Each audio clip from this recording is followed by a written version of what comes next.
Hey there, welcome to Broderos. Tonight, we've got hours of chilling horror stories combined with soothing rain sounds to help you relax and sleep. Before you drift off, leave a comment below and let us know where you're listening from and what time it is. And don't forget to hit that like button and subscribe right away. If you end up not enjoying it, you can always take it back later. Get cozy and let the fear take over.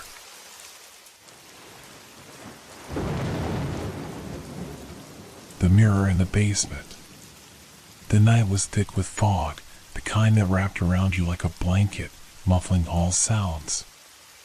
I had just moved into a small, old house on the outskirts of town, far from the bustle of city life. It had been a dream come true, a cozy cottage surrounded by nature, perfect for someone like me who needed a quiet retreat after long, stressful weeks of work. I had spent the day unpacking, taking my time to settle in. The house was charming, with creaky floors and the smell of aged wood that gave it character. Everything felt right until I discovered the basement. It wasn't on the list of things I'd been shown when I was looking at the house. The realtor had mentioned a small storage area, but she hadn't said much about the basement. When I opened the door at the far end of the hall, I immediately felt a shift in the atmosphere. It was colder down there, a chill that seeped into my bones. But I had come this far, and I wasn't about to back out now. The basement was cluttered with old furniture and boxes, leftovers from previous tenants, I assumed. What caught my eye, however, was an old, full-length mirror standing against the far wall. It was large, framed in tarnished gold, its surface cracked in places. The oddest part was that despite the dust on everything else, the mirror was spotless, its glass gleaming in the dim light of the single bulb overhead. Something about the mirror felt off. I couldn't place it, but it was like the room itself had changed the moment I saw it. I tried to shake off the feeling, telling myself it was just my imagination running wild, but every time I glanced at it, I felt like it was watching me. I continued my work, moving boxes and sorting through old books, but the presence of that mirror stayed with me. I began to hear small noises, creaks and whispers, coming from the basement, but when I turned to look, nothing was there. The hairs on the back of my neck stood up, and an uncomfortable weight settled on my chest. It was around midnight when I finally decided to leave the basement for the night. I turned off the light and started heading up the stairs when I heard a noise, soft at first, like a shuffle. I froze mid-step, my heart thudding in my chest. The sound wasn't coming from the steps above me, it was coming from the basement. I slowly turned back around, staring down into the dark abyss. It felt as though something was waiting for me down there, something I couldn't see but could feel. The whispering started again, low, distant, almost inaudible. It sounded like voices, soft but distinct, echoing from the far corner of the room where the mirror stood. I hesitated. Maybe it was just the house settling, old wood making odd noises in the night. But then, a sharp, jarring sound cut through the air, like glass scraping against wood. My pulse quickened. I couldn't ignore it anymore. I had to go see what it was. I grabbed the flashlight from the kitchen, my hand shaking slightly as I descended the stairs again. The basement was darker now, the shadows seeming to stretch longer, more menacing. The mirror was still there, gleaming under the dim light. But now, something had changed. I could see movement in the reflection. I quickly spun around, but the basement was still empty. I turned back to the mirror, my heart hammering.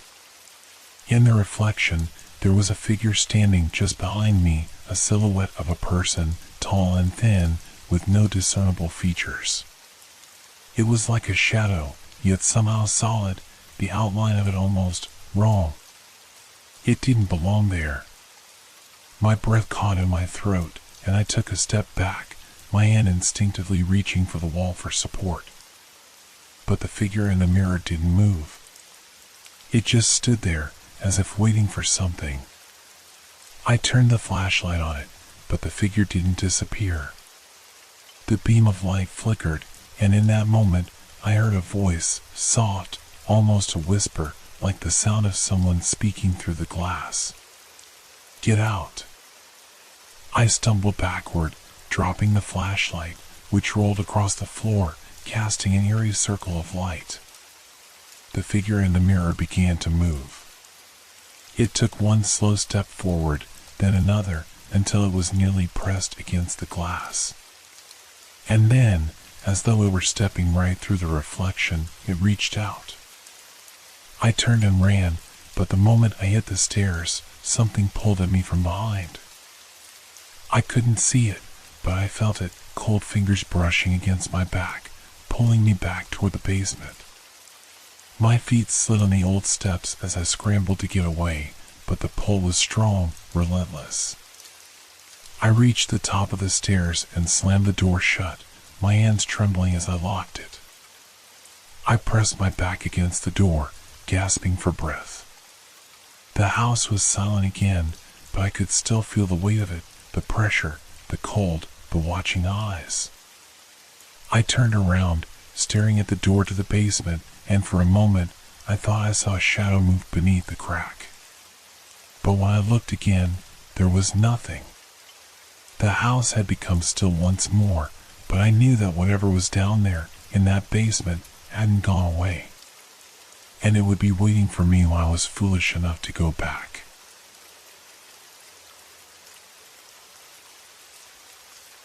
The sound of the forgotten room. The apartment I rented was small, tucked away in an older building on the edge of the city.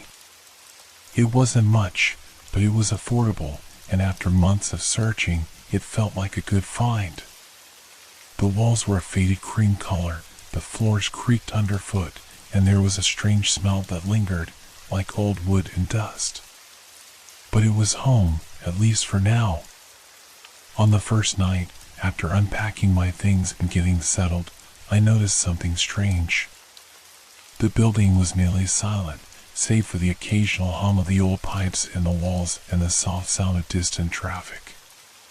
But every time I turned off the lights to go to bed, I heard it. A faint tapping. It was soft at first, barely audible, as if someone was knocking lightly on the walls. I brushed it off, figuring it was just the building settling. But then it continued, more persistent, more rhythmic, like something, or someone, was trying to get my attention. The noise seemed to come from somewhere deep within the apartment, though I couldn't pinpoint where exactly. I lay in bed, staring at the ceiling, listening. The tapping had become louder now, almost like fingernails rapping against a window. I checked the windows to see if it was the wind, but they were tightly shut. The tapping continued. I tried to ignore it, but the more I tried to push it out of my mind, the louder it became. I got up, grabbed my phone, and decided to check the apartment. Maybe there was a pipe or a loose part of the wall making the noise. As I moved from room to room, the sound seemed to follow me, echoing in the quiet air. It was coming from the back of the apartment, near the closet. I stood in front of the closet door, frozen. The tapping was louder now, like it was inside the walls, inside the very structure of the apartment. My heart pounded in my chest. I could feel the hairs on the back of my neck standing on end. The sound was relentless, tapping, tapping, tapping, growing faster with each passing second. I took a deep breath and opened the door. Inside the closet was a single small door at the back, one I hadn't noticed before. It was slightly ajar, just enough to let a sliver of darkness spill out. The tapping came from behind that door. A chill ran through me. I could feel the weight of it in my chest, a mix of curiosity and fear that had me paralyzed for a moment. I didn't want to open it. I didn't want to know what was making that sound. But the tapping grew more urgent, like it was calling me, pleading with me to open the door. Against my better judgment, I reached for the handle. As my fingers wrapped around it, the tapping stopped. An eerie silence filled the room, and I stood there, hand on the door, not knowing what to do. For a long moment, everything was still. Then, without warning, the door creaked open on its own. Behind it was a narrow, dimly lit hallway, one I had never seen before. It wasn't part of the apartment I had been shown. The walls were old, the floor covered in dust, and the air was thick with the smell of mildew. I hesitated, staring down the hallway, wondering where it led. The tapping resumed. This time, it was louder, more insistent, as if something was waiting for me at the end of the hallway. It didn't make sense. The building was small, only a few floors. There was no way this hidden passage could exist without anyone noticing it. But there it was, this dark, narrow corridor stretching out before me, with the sound growing louder the farther I stepped into it. I moved slowly, my heart racing. The further I went, the more oppressive the air became. The temperature dropped, and I could see my breath in front of me, though it was still summer outside. The hallway twisted and turned, leading me further into the darkness. I kept going, unable to stop, driven by a mix of fear and fascination. At the end of the hallway, I found a door. It was small, rusted, and old, with strange symbols carved into the wood. The tapping came from behind it, louder now, almost deafening. I stood there for a moment, my hand hovering over the handle, unsure if I should open it. But before I could decide, the door opened on its own, as if something on the other side was inviting me in. I stepped through. The room was small, no larger than a closet, but it was unlike any room I had ever seen. The walls were covered in faded wallpaper, and in the center was a large mirror, cracked and old, with the same strange symbols etched into its frame. The floor was covered in dust, and the air was thick with the scent of decay. But it was the reflection in the mirror that caught my attention. It wasn't me. The figure in the mirror was standing just behind me, its face obscured by shadows. I spun around, but there was no one there. The room was empty. I turned back to the mirror, and the figure was still there, closer now, as if it had moved. I couldn't breathe. My pulse hammered in my ears. I backed away from the mirror, but the figure in the reflection was no longer just standing, it was moving toward me, its shape distorting, stretching. I wanted to run, but my legs wouldn't move. It was as though the room was holding me in place, trapping me in front of that mirror. Then, just as I thought I would collapse from fear, the tapping started again. But now it was coming from inside the mirror. "Help me." The whisper was faint but clear, the voice broken and desperate. I wanted to scream, to run, but all I could do was stand there, staring at the figure. It reached out of the mirror, its fingers stretching toward me. I closed my eyes, expecting the worst. When I opened them, I was back in the hallway, staring at the door. The hallway was gone, replaced by the familiar walls of my apartment. The door to the closet was shut. The tapping had stopped. I don't know what happened that night, but I know one thing: I'm never going near that closet again.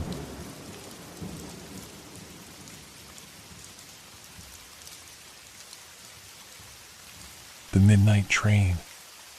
It was well past midnight when I arrived at the train station. The platform was eerily quiet, with only a few scattered souls waiting for their rides, mostly a couple of late-night commuters, perhaps traveling for work or heading home after a long shift. I wasn't in a hurry. I had missed the last bus back to my apartment and had no choice but to wait for the next train to the outskirts of town, where I lived. The train station was old, worn down by years of use, and the light above the ticket booth flickered like it was on its last legs.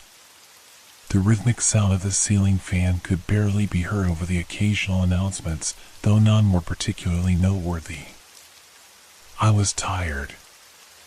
I had spent the whole day in meetings for a project that had been dragging on for weeks, and my head throbbed with the dull ache of exhaustion. There was no one at the counter, but I didn't mind. I had my ticket. I took a seat on one of the benches, leaning my head back against the cold stone wall. My eyes closed as I tried to rest for a few minutes before the train arrived. The air felt stagnant, heavy. It was a humid night, and the breeze through the open windows offered little relief. The station had an uncomfortable stillness about it, a kind of weight that seemed to press down on the air itself. The distant sound of a train whistle pierced the silence, and I snapped awake, realizing the train was approaching. I stood, stretching, and made my way toward the platform. That's when I noticed something unusual. The platform was empty. All the other passengers had disappeared. The benches were unoccupied, and the occasional figure I had seen earlier was now nowhere in sight. I looked up and down the tracks, my pulse quickening for reasons I couldn't explain. The sound of the train grew louder, and the distant lights of the train came into view. Something about the train was wrong. It was too dark, too silent, moving without a sound, as though it was gliding, not driving. And it wasn't like any train I had seen before. It was older, with faded green paint and rusty wheels, almost as if it had been forgotten by time. It didn't stop at the station. It slowed just enough for the door to open, the sound of metal screeching filling the air as it did. I hesitated. I had never seen a train like this before, not on this route. But the door remained open, and the quiet of the station seemed to urge me toward it. The conductor, an old man with graying hair and a thick black coat, stood at the door, his face obscured by shadows. I couldn't make out his features, but I could feel his gaze on me, urging me to board. "Next stop, your destination," he said, his voice gravelly and thick with something I couldn't place. "Come aboard." I hesitated. A strange sense of foreboding crept over me, but I didn't want to wait any longer in the empty station. I stepped on the train, the door sliding shut behind me with a mechanical hiss. The air inside the car was stale, heavy with the scent of mildew and dust. The lights flickered above, casting long shadows across the worn-out seats. The train began to move, but it didn't feel like we were going anywhere. We passed the same scenery over and over, the same trees, the same broken buildings, as though the world outside was stuck in a loop. The train car seemed to stretch endlessly in both directions, the seats stretching beyond the lights, vanishing into the darkness. I sat down in one of the empty seats, trying to steady my breath, trying to convince myself that everything was fine. But the train wasn't stopping. It wasn't going anywhere. A cold chill ran down my spine, and I turned to look out the window, half expecting to see the darkened station behind me. Instead, there was only a void, a vast, empty space with no landmarks, no lights, no signs of life. It was as if we were moving through a place that didn't belong to reality, an endless stretch of nothingness. I stood up, my heart racing. I needed to get off, to go back, but there was no door to exit. The windows were locked, the train car seemed to stretch further into the dark. Then, I heard it. A soft, whispering sound, almost like a voice, coming from the far end of the car. I couldn't make out the words, but I could feel the presence behind me. Slowly, I turned around. A figure was sitting at the far end of the train, cloaked in a long black coat. The face was obscured by shadows, but I could see a faint outline of pale skin and glowing eyes, like lanterns burning in the dark. I froze. It didn't move, didn't speak. But its gaze was fixed on me, unwavering. The hairs on the back of my neck stood up. My throat went dry. Suddenly, the train jolted, a harsh screeching noise filling the air, as if the brakes were being slammed down and the lights flickered out. The car plunged into darkness. I could hear the whispering now, closer, almost in my ear. It was indistinguishable, like a language I couldn't understand, but it was accompanied by the faint sound of slow footsteps. I could feel something moving toward me. With all the strength I had left, I lunged for the door, pulling at the handle. It refused to budge. Panic surged through me, and I beat on the door with my fists, my breath ragged in my chest. The darkness pressed in, the whispering growing louder, almost deafening. And then, silence. I stopped, frozen in place. The footsteps had stopped. The whispering was gone. Everything was still. I looked around. I was no longer on the train. I was standing in the middle of a quiet station, empty and silent once more. The lights were flickering, the platform dark and deserted. I turned to look at the train. It was gone. I don't know how I ended up there. I don't know how long I stood there, unable to move. But when I finally left the station, I couldn't shake the feeling that someone had followed me. And every night since then, I hear the distant sound of a train whistle. But it's always too far away to reach.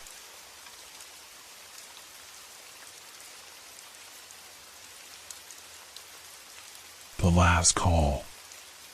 I had never been to this diner before, but it seemed like a good place to stop for a late-night cup of coffee. It was just past 2 in the morning, and the streets were deserted. I had been on the road for hours, driving back home after visiting family out of state. The only light was the glow of the diner's neon sign, casting a dull blue light on the otherwise empty parking lot. I parked and stepped inside, pushing the door open with a soft chime that seemed to echo in the stillness. The interior was small and cramped, with red vinyl booths lining the walls and a counter that ran the length of the diner. The smell of coffee and greasy food hit me immediately, and I couldn't help but feel a slight relief, finally, some comfort. There was only one other person in the diner, sitting at the farthest booth, his back to me. A man in his 40s, dressed in a worn leather jacket, with dark hair that looked like it hadn't seen a comb in days. I could barely make out his features in the dim light, but I didn't pay him much attention. The waitress, an older woman with heavy makeup, greeted me from behind the counter. "Coffee?" she asked, her voice raspy, like she'd been speaking all night. I nodded. She poured the coffee before I could sit down, and I slid onto the nearest booth. The warmth of the mug felt comforting in my hands. I took a slow sip and looked around, scanning the menu, though I had no intention of eating. The diner had an odd atmosphere. It wasn't just the quiet, it was more like everything in the room was holding its breath. The air seemed to hang thick with something unspoken, something waiting. The man at the booth didn't move. His posture was rigid, and he hadn't so much as looked at me when I entered. Just as I thought about getting up and leaving, the bell above the door chimed again. Another man walked in. This one was different, tall, in a suit that didn't quite fit, his expression tight. He glanced around quickly, his eyes settling on the man in the booth. Without a word, he walked straight toward him, his shoes tapping lightly on the tile floor. The man in the booth didn't acknowledge his presence. But the newcomer stopped right in front of him, and then he sat down. The two men exchanged no words, and yet the air seemed to grow heavier. I tried to ignore them, focusing on the coffee cup in my hands, but something in the silence felt wrong. I couldn't shake the feeling that the situation had shifted, that something was about to happen. The waitress refilled my coffee without asking, but I didn't dare make eye contact with her. My gaze kept drifting back to the two men in the booth.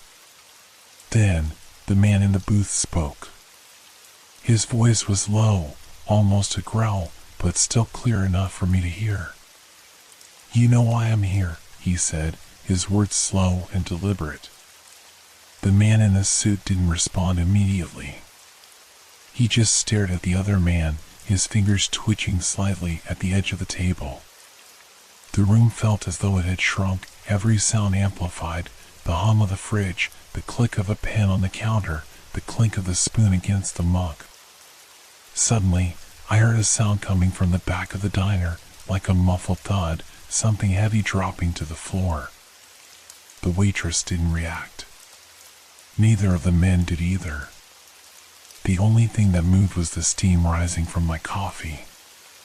Without thinking, I stood up, suddenly anxious, my palms sweating. I needed to leave, but something kept me rooted to the spot. I turned toward the door, but my eyes lingered on the two men in the booth. The man in the suit had his hand on the table now, his fingers tapping rhythmically, faster now. He leaned forward, just a fraction, and whispered something into the other man's ear. I couldn't make out the words, but the man in the booth stiffened. His hands gripped the edges of the table tightly. The silence grew unbearable. I could feel my heart pounding in my chest, and without thinking, I grabbed my things and rushed toward the door. But as I reached for the handle, it clicked shut with an unnatural finality. I jerked my hand back, but the door wouldn't budge. Panic rose in my throat. I turned back to the room. The waitress was still behind the counter, staring at me now, her expression unreadable. The two men in the booth were locked in an intense gaze, the air between them almost tangible. It was like I wasn't even there, like I was invisible to them. I reached for my phone, my hand shaking, but there was no signal. The screen flashed an error message. I looked back at the two men. They were both standing now, the man in the suit taking a step closer to the booth, and the man there rising to meet him. There was a strange tension in the way they moved, like two predators circling each other. I could feel the weight of the air pressing down on me, and I instinctively backed away from the door, closer to the counter. I needed to get out, but I couldn't breathe. My vision started to blur, the space around me seeming to distort. Suddenly, a loud crash pierced the silence, a sound that shook the walls. The door swung open violently, hitting the wall with a force that rattled the windows. The two men froze. I stood there, terrified, not knowing what was happening. The waitress didn't flinch. And then, as quickly as it had started, it stopped. The door remained wide open, but there was no one outside. The men in the booth were gone. The diner was silent, empty again. I stepped forward cautiously, afraid to look at the table, afraid of what I might find. But there was nothing. Just the quiet hum of the refrigerator, the faint scent of coffee in the air. I left the diner in a daze, my heart still pounding, unable to shake the feeling that I had just witnessed something that wasn't meant to be seen.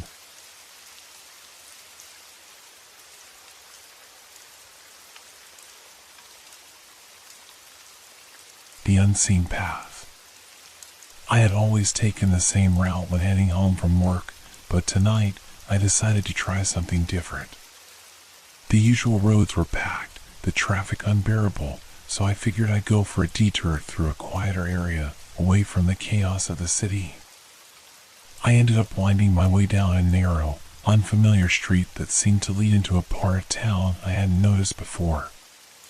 It was strange how, after all these years, I still didn't know the full extent of the city I'd lived in.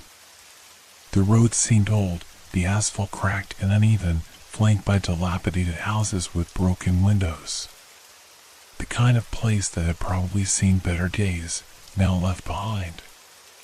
The only thing lighting the way were the dull streetlights, flickering sporadically, as if they too were uncertain of their purpose.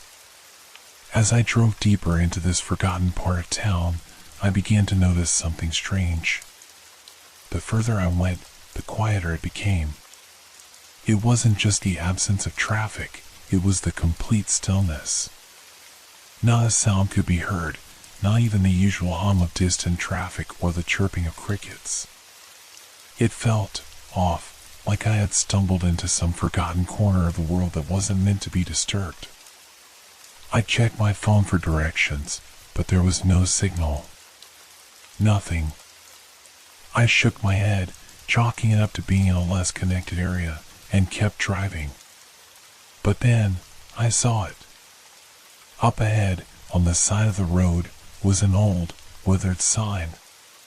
It was barely legible, the paint chipped away, but it said the path in faded, white letters. Curious, I slowed the car and turned off the engine, the silence around me growing heavier with each passing second. There was something compelling about it, something in the air that made me want to explore. I got out of the car, my shoes crunching against the gravel as I approached the path that the sign seemed to point to. It wasn't a traditional road, but more of a dirt trail that twisted into the dense trees ahead. I could see nothing past the first few feet as the darkness seemed to swallow the trail whole. It felt like something was watching me, though there was nothing there. I hesitated, a chill creeping up my spine, but curiosity pushed me forward. I told myself it would be fine, just a little exploration to break the monotony. I took my first step onto the path, my feet sinking slightly into the soft earth. The air here was colder, and I noticed how much darker it was than it should have been, even with the streetlights behind me. The trees were densely packed, their branches interwoven like a natural canopy, blocking out any remaining light. My breathing quickened as I walked deeper, the feeling of being watched only intensifying. It was irrational, but the sense that something or someone was close, just out of sight, grew stronger. I looked over my shoulder once, just to reassure myself that I wasn't alone. The road behind me was gone, swallowed by the shadows of the trees. The streetlights no longer seemed to exist. Panic started to rise in my chest. Just then, I heard something. A faint sound, barely audible, but unmistakably there. A voice.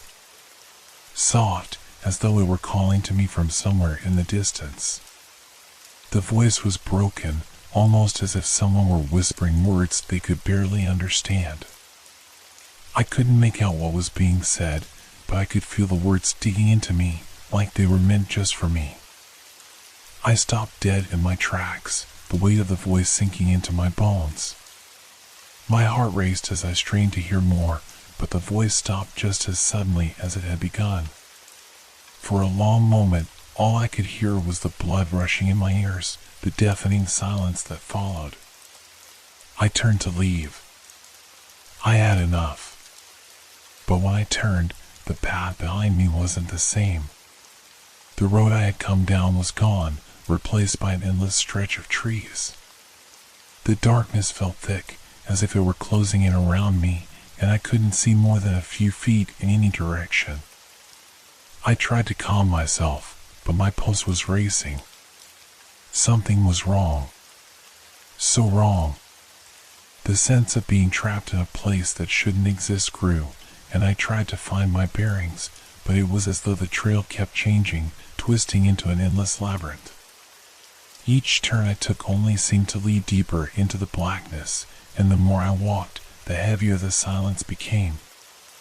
And then, there it was again. The voice.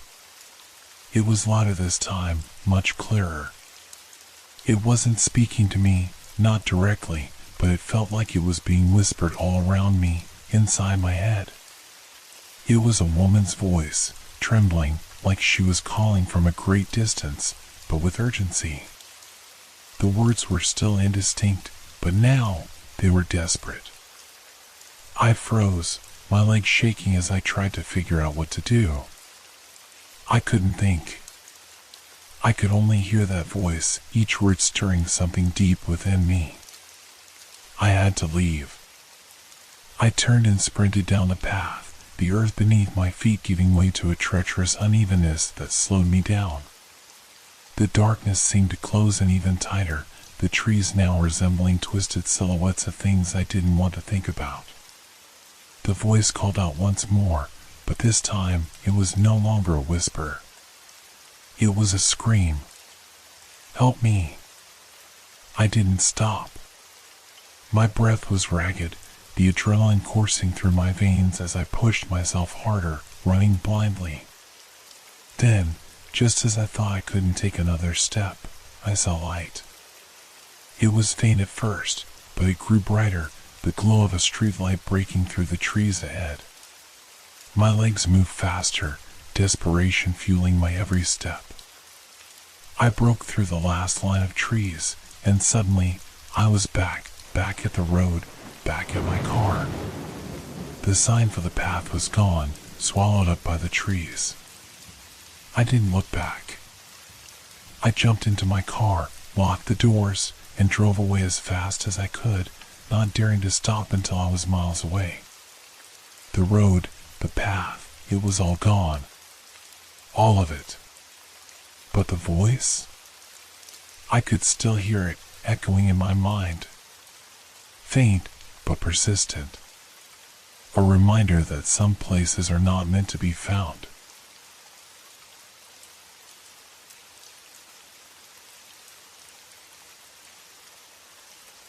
The forgotten call. I wasn't supposed to be working late that night. It wasn't part of the plan, but sometimes things happen and the workload piles up. The office was nearly empty by the time I finished my tasks, the only sounds the dull hum of the air conditioning and the click of my keyboard. The light from my desk lamp flickered once, a momentary stutter that caught my attention. I thought nothing of it and continued to type, but the flickering kept repeating every few seconds, more erratic now. I sighed, rubbing my temples, and stood up to stretch. The office was dark, save for my small pool of light. The empty cubicles stretched endlessly in the shadows. I walked to the window, peering out at the city below. It felt oddly quiet.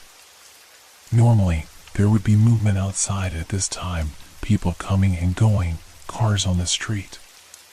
But tonight, there was nothing. Not a sound. I turned back to my desk, and that's when I noticed it. A phone call was coming through on my office landline. I hadn't used that phone in weeks. Confused, I picked up the receiver, pressing it to my ear. "Hello?" I said, my voice sounding too loud in the quiet. There was nothing but a faint, static hum on the other end. A long, drawn-out silence. I waited, my hand gripping the receiver tightly, and then a voice came through. A woman's voice. "I know you're still here." I froze. The voice was shaky, like it was coming from far away, and yet it felt so close. My heart raced, my palms suddenly cold and clammy. It couldn't be.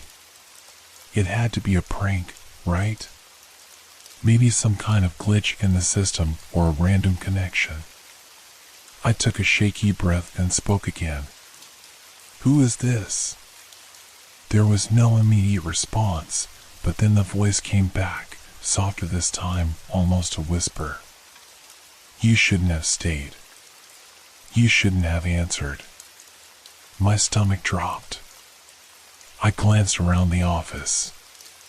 It was absurd to feel this unsettled, but I couldn't shake the feeling that something was wrong. I set the phone back on its receiver and turned to head for the door. But then, as I reached the hallway, I heard it again. The phone rang. I hesitated. I didn't want to answer it, but something compelled me to. Maybe it was curiosity, or maybe something darker, but I walked back to my desk and picked up the phone once more. Hello? My voice sounded weaker this time. There was a soft laugh on the other end, low and cold. You're not alone, the voice said. I looked around again. There was no one in the office with me. The hall was empty. I felt the hair on the back of my neck rise. I should have left. I should have gotten up and gone home the moment the office began to empty. But now, it felt like I was trapped in a place I didn't understand, like I had stepped into someone else's world. I slammed the receiver down. Enough. I wasn't going to stay here for this. I grabbed my things, my hand shaking as I shoved papers into my bag. The office was darker now, and the silence felt even heavier. I looked once more at the phone, but it was no longer glowing with the green light of a call. It had gone dark. I turned and stepped toward the elevator. The hallway stretched ahead of me, empty and echoing. But when I reached the elevator, something was wrong. The lights inside flickered, and the doors didn't open when I pressed the button. I pressed it again, and still, nothing happened. The hairs on my arms stood up. It was late, but this was ridiculous. There was no one else here, no one to help. I turned to leave the hallway and saw something that froze me in place. At the far end of the hallway, near the fire exit door, stood a figure. A woman, her face hidden in shadow, her body just visible in the dim light from the far-off emergency lights. I couldn't see her clearly, but I could feel her eyes on me. She didn't move, but I knew she was watching me. I stepped back, my heart pounding in my chest. My first instinct was to call out, but no sound came from my mouth. It felt as though the air around me had thickened, suffocating me.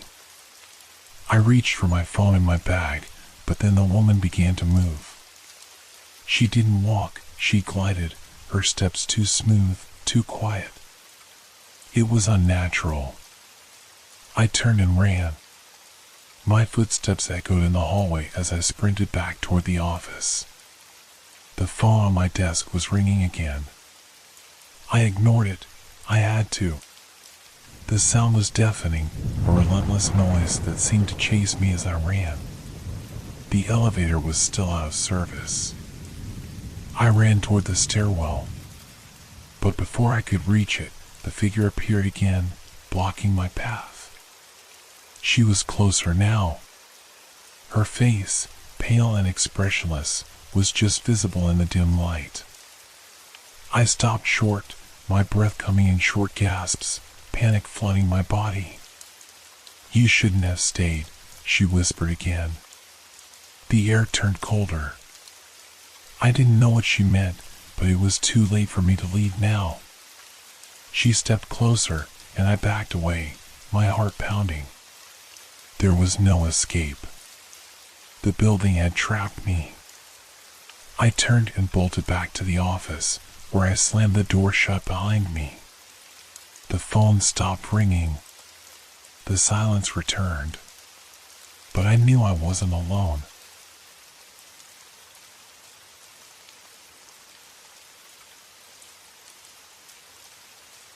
The Vanishing Key. It was meant to be a simple trip to the local hardware store. Nothing extraordinary. I had a list of items to pick up, things for around the house, nothing special. But somehow, that day felt different. I pulled into the parking lot, noticing how eerily empty it was for a Saturday afternoon. The store was supposed to be busy, but there were barely any cars, just a few scattered ones parked haphazardly. I brushed it off, thinking it was just my perception, maybe due to the gloomy weather that had settled in. The store itself was dimly lit, the fluorescent lights above buzzing intermittently, flickering in a way that made the store feel unnervingly unwelcoming. It was a small place, the kind where you could easily find what you needed without wandering too much. I grabbed a cart and walked toward the aisle marked Home Improvement. As I walked down the aisle, I noticed a peculiar detail.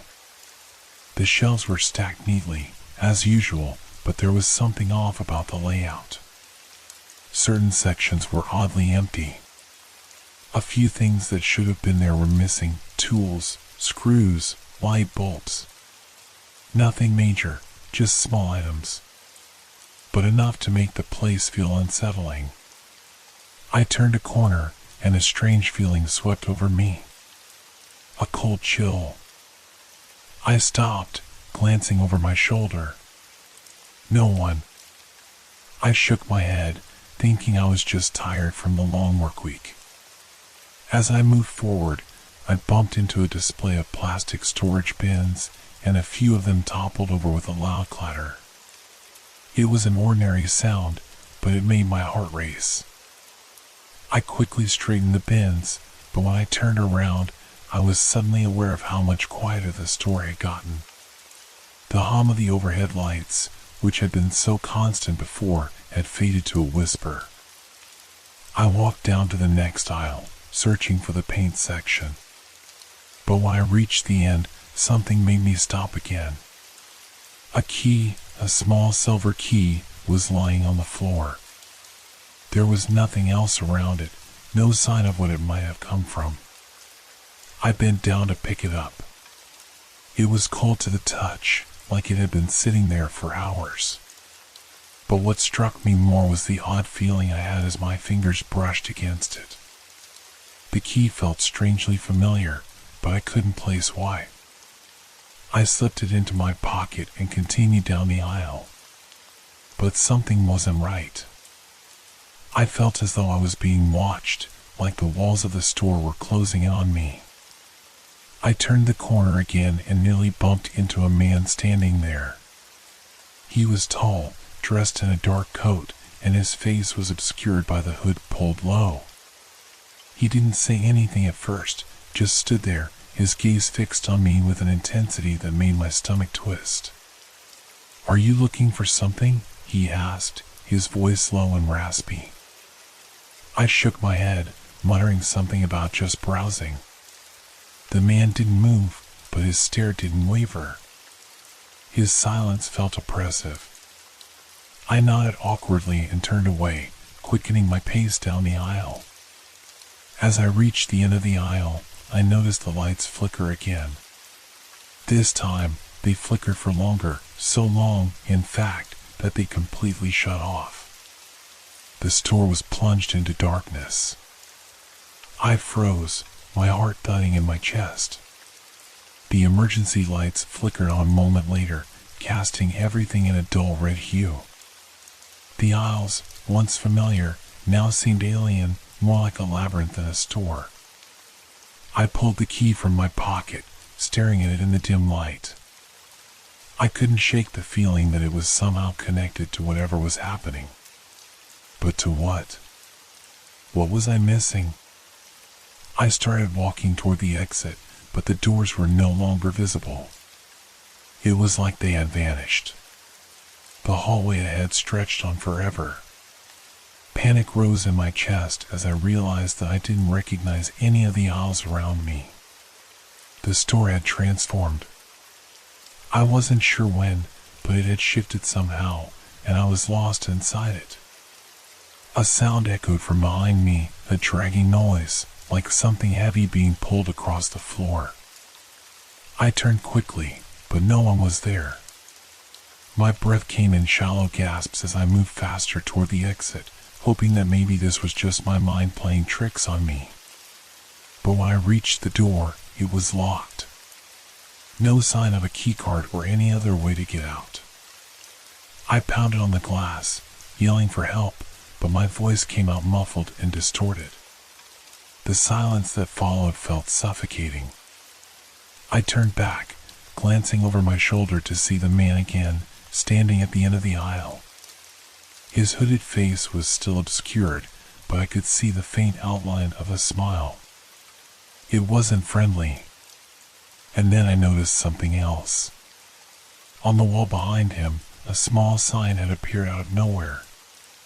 It read, "Key to the exit." Without thinking, I pulled the silver key from my pocket and rushed toward the man, my hand trembling. The closer I got, the more my heart raced. I reached out to him, to the keyhole in his chest, when suddenly, everything stopped. I was back in the parking lot. The rain had started, the same dark clouds swirling above. The store was just as it had been when I first arrived. The lot was still empty, and the store seemed normal. I took a deep breath, shaken but relieved. Maybe I had just imagined the whole thing. But when I checked my pocket, the key was gone.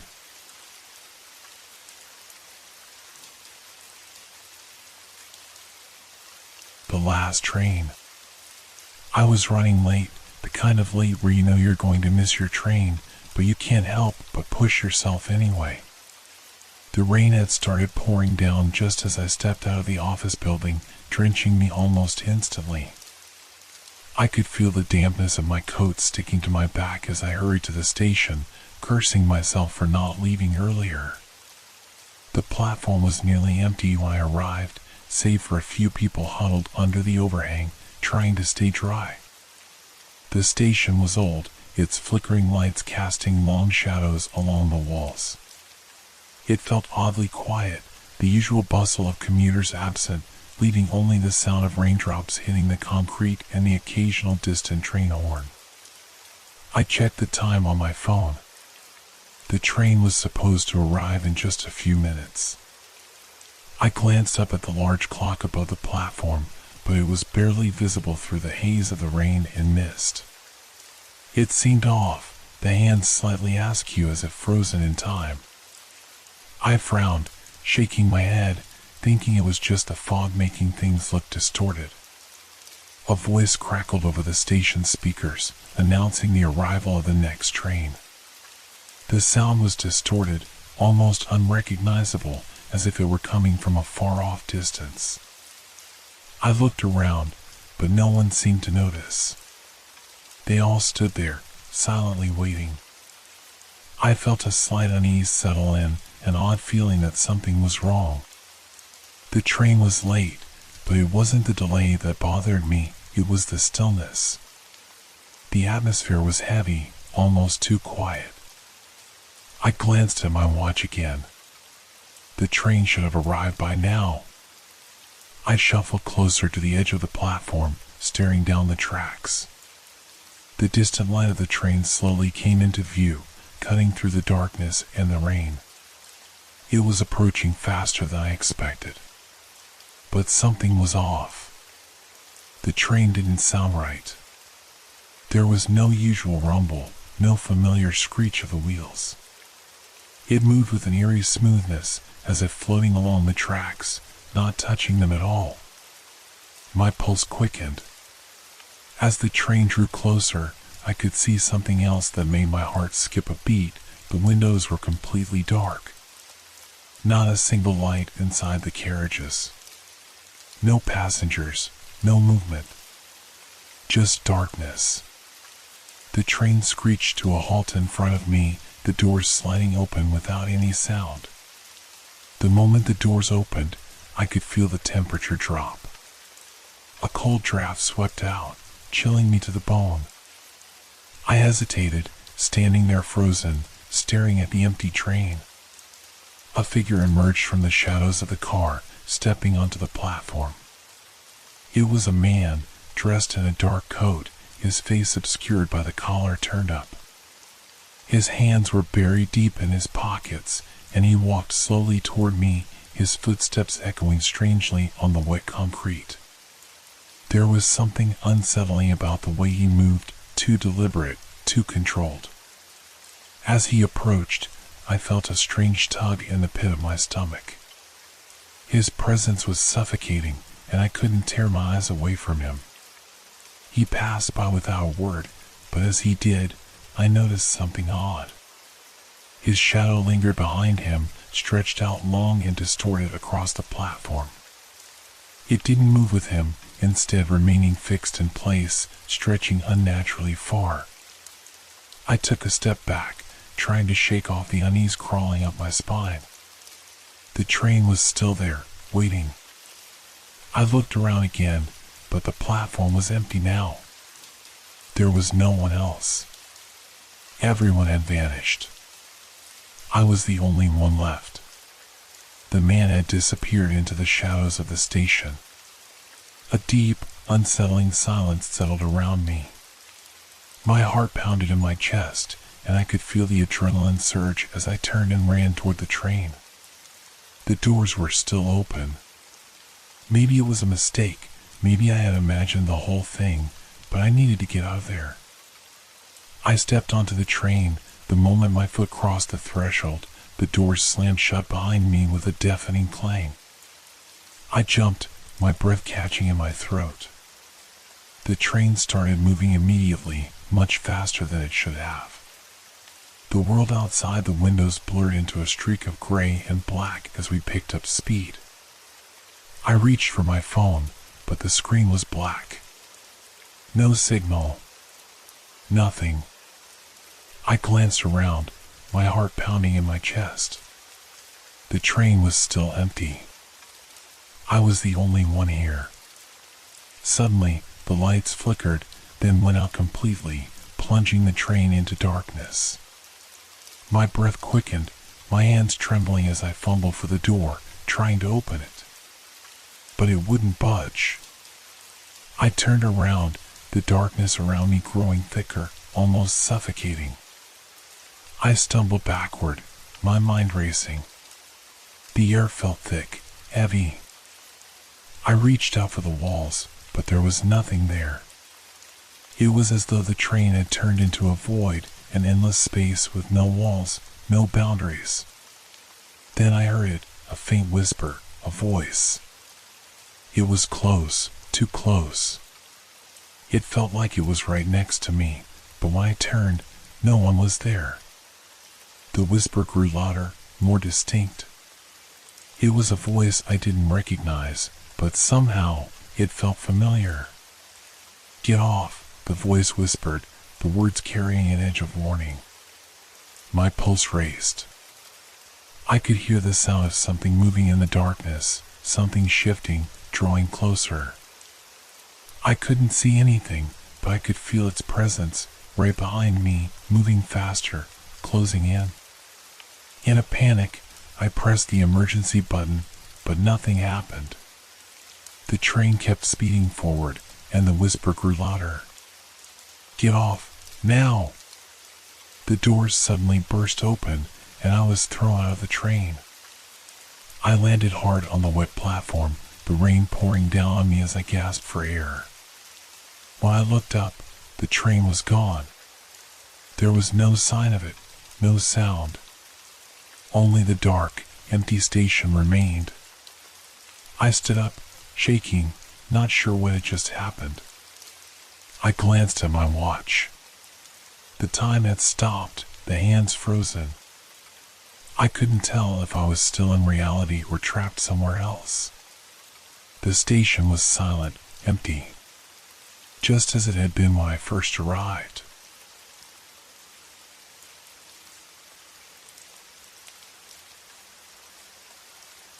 The abandoned cafe. I had never been one for exploring unknown places, but that day was different. I was walking through an unfamiliar neighborhood when I spotted a small cafe tucked between two old buildings. Its windows were covered with grime, and the door was slightly ajar, as if inviting me in. The sign hanging above the door was barely legible, but I could make out the word "open" in faded letters. I glanced at my phone. It was already late, well past the usual closing time for most cafes, but something about the place caught my attention. The dim light spilling out from the crack in the door seemed almost comforting. I pushed the door open, and the bell above it rang softly, echoing in the quiet interior. The air smelled faintly of stale coffee and dust, and the wooden floors creaked under my weight as I stepped inside. The place was eerily silent, with no one in sight. The lights flickered overhead, casting a dull glow over the mismatched furniture, tables with chipped paint, chairs with uneven legs, and a counter at the far end that looked like it hadn't been touched in years. I hesitated for a moment. Something about the stillness made my skin crawl, but I shook it off. I had a strong urge to sit down and relax, maybe have a coffee to unwind. I approached the counter, looking for anyone, but the cafe seemed completely deserted. I could hear the soft hum of an old refrigerator somewhere in the back, but that was the only noise. "Hello?" I called out tentatively, my voice echoing in the empty space. No response. I walked further into the cafe, my footsteps muffled by the worn carpet that covered the floor. The walls were adorned with faded photographs, black and white portraits of people I didn't recognize. They all seemed to be looking directly at me, their eyes following my every movement. I shuddered. I wasn't sure why, but I felt like I was being watched. I paused in front of a photo of a woman sitting at one of the tables, her hands wrapped around a coffee cup. There was something unsettling about her smile. It was too wide, too forced. A cold draft suddenly brushed against my skin, and I turned quickly, expecting to see someone standing behind me. But there was no one. I felt the hairs on the back of my neck stand up. The draft seemed to come from the back of the cafe, where there was a door leading to what appeared to be a storage room or a kitchen. The door creaked, and I noticed it slowly swinging open on its own. My heart started racing. I was now certain that I wasn't alone in this place, but whether it was a person or something else, I couldn't tell. Curiosity got the best of me. I made my way towards the door, each step feeling heavier, my breath quickening. As I reached the threshold, I paused. The room beyond was dark, save for a faint light coming from the far corner. I squinted, trying to make out the shape of anything. My fingers brushed against the cold handle of the door as I pushed it open. The room was cluttered with old, broken appliances, boxes of unused supplies, and a few chairs stacked haphazardly against the wall. The floor was covered in a layer of dust, except for a small, cleared area in the middle of the room. In that area stood a single chair, facing the corner. My breath hitched when I noticed something sitting on the seat, a small, unmarked box. Without thinking, I moved closer. I was only a few feet away when I heard it. A soft, almost imperceptible sound, like something shifting or moving within the box. I froze, my heart pounding in my chest. The sound stopped, and for a moment, everything was silent again. I reached out, hesitated, and then opened the box. Inside, there was a photograph, a picture of a man sitting at the very same table as the woman in the photograph I had seen earlier.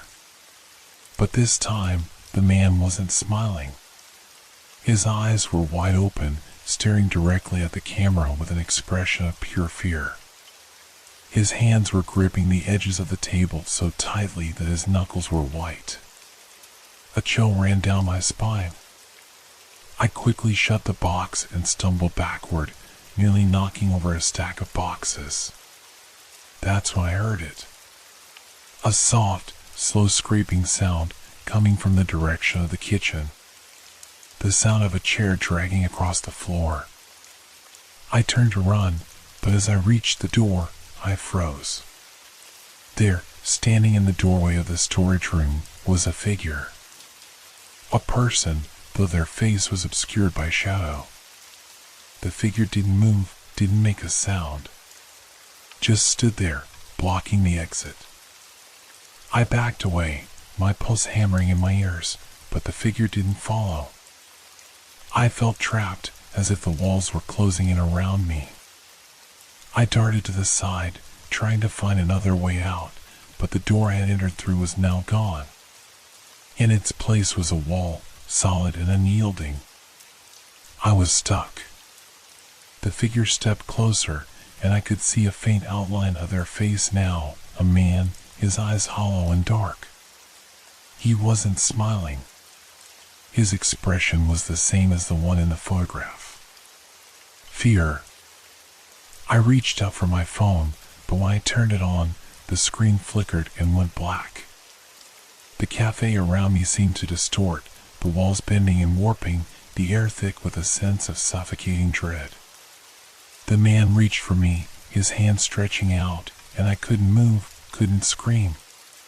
His fingers brushed against my arm, cold as ice.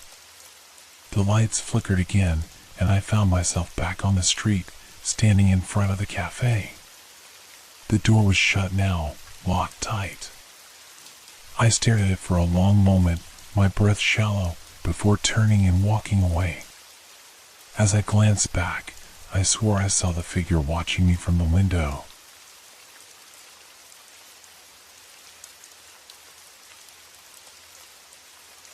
The silent tunnel. I had always been fascinated by old places, and when I heard about the underground tunnel under the city, I couldn't resist. The tunnel was rumored to be an old abandoned subway line, forgotten by most, but I couldn't shake the feeling that it held some kind of secret. It wasn't on any official map, and the locals only spoke of it in hushed tones, as if afraid it might be listening. But that only fueled my curiosity. I arrived at the entrance one cold evening. The tunnel's opening was hidden behind a broken gate, half covered by overgrown weeds and rusting debris. I had to climb over the broken metal to get inside. The air was thick with dust, and a strange dampness hung in the air, as if the tunnel was holding its breath. I could feel the weight of the darkness pressing on me as I stepped through the gate and into the passageway. The tunnel stretched out ahead of me, its walls lined with faded tiles, some of which were cracked or missing entirely. It smelled like old stone and mold. I fumbled for my flashlight, its beam cutting through the darkness, illuminating only a few feet ahead. My footsteps echoed loudly in the confined space, making the tunnel feel even more expansive and eerie than it really was. I wasn't sure what I expected to find down here. The stories I'd heard spoke of strange sounds and figures that moved in the shadows, but I thought they were just local legends. Now, as I walked deeper into the tunnel, I started to question my own decision to explore it. Every step seemed to take me further into a place I didn't belong. Suddenly, the air grew colder. I shivered and pulled my jacket tighter around me, but it didn't help. There was a chill creeping into my bones. I stopped and listened. The tunnel was silent, too silent. The usual sounds of the city, the faint hum of traffic and distant voices, were gone. All I could hear was my own breathing, ragged and uneven, like my body was trying to keep pace with the growing sense of unease that surrounded me. As I continued on, I noticed something strange. The walls were covered in graffiti, but not the kind you typically see in abandoned places. This was different, strange symbols, unrecognizable words scrawled across the tiles. I traced my fingers along one of the markings, feeling the rough texture of the paint against my skin. There was something unsettling about it. It didn't seem random, as if someone had put careful thought into each stroke, each symbol. I walked further, my flashlight flickering every now and then, casting long, crooked shadows along the walls. The tunnel seemed to stretch on endlessly, and the deeper I went, the more the silence seemed to press down on me. There was no sign of anyone else down here. No homeless person seeking shelter, no urban explorers. Just me in the darkness. That's when I heard it. A soft, distant sound, like a scratching or scraping noise. It was faint, almost imperceptible, but it seemed to come from deeper in the tunnel. I froze, holding my breath, straining to hear it again. But the sound stopped. I stood there in the dark, feeling my heartbeat quicken. Was it just an animal, or was something, or someone else down here with me? I looked around, my flashlight darting nervously from one side of the tunnel to the other. There was nothing. Taking a deep breath, I decided to continue. But as I took a step forward, the scratching sound came again, louder this time, as if it were right behind me. My skin prickled, and I whipped around, but again, there was nothing there. Just empty darkness stretching on forever. I started to walk faster, my feet moving almost of their own accord. The tunnel seemed to close in around me, the walls pressing in tighter with every step. Then, from the far end of the tunnel, I saw something. A light. It was faint, but it was there. For a moment, I felt relief. Maybe someone else had entered the tunnel, someone who could tell me what was going on. But then the light flickered, like a dying bulb, and I realized with a start that it wasn't a flashlight at all. It was too faint, too strange. It almost looked like eyes. My heart pounded in my chest, and I froze. The light blinked again, this time brighter, almost as if it were coming closer. A voice whispered through the silence, barely audible, "You shouldn't be here." I spun around, but the tunnel was empty. The light was gone. My breath caught in my throat. What had I just heard? Who had spoken? Panic surged through me, and I turned back toward the entrance, determined to leave, to get out of this godforsaken tunnel. But as I sprinted back, my footsteps echoed louder, more dissonant. The air felt thicker, almost suffocating, and with each step I took, the tunnel seemed to stretch further away. I finally reached the place where I thought the gate was. But there was nothing. No entrance, no gate. Just an endless expanse of walls and darkness. I spun around, my flashlight darting frantically, but the tunnel seemed to have changed. It was bigger now. The space had opened up, and I was no longer sure where I had come from. Then, the scraping sound returned, this time much closer. It was behind me. I turned slowly, dreading what I might see. There, standing just beyond the beam of my flashlight, was a figure. A tall, shadowy form, its features indistinguishable in the dim light. Its hands were dragging against the walls, creating that horrible scratching sound. It stepped forward, its footsteps unnaturally slow, as if savoring each moment. I couldn't move, couldn't scream. I was rooted to the spot, my legs frozen in terror. The figure raised its head, and I caught a glimpse of its face, eyes wide open, vacant, hollow. It smiled, but it wasn't a smile. It was a grimace, a twisted expression that sent a wave of nausea through me. Before I could react, the figure lunged forward, and everything went dark.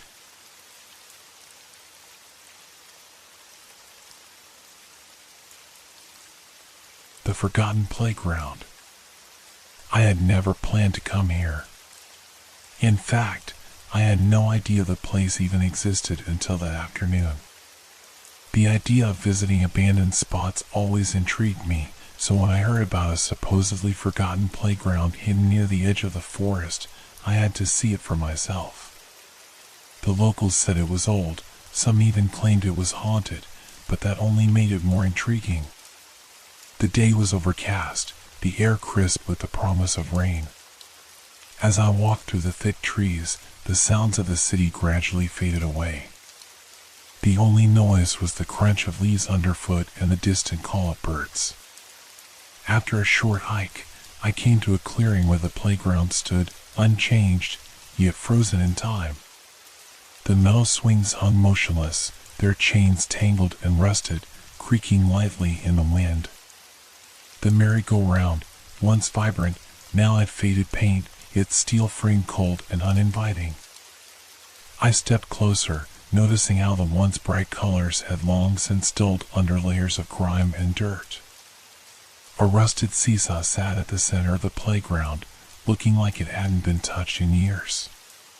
Despite its eerie silence, there was something about the place that felt oddly peaceful, if not a bit unsettling. I couldn't quite put my finger on it, but I felt a tug of unease in the pit of my stomach. Something wasn't right. I wandered around the playground, my footsteps echoing in the stillness, when I noticed something strange.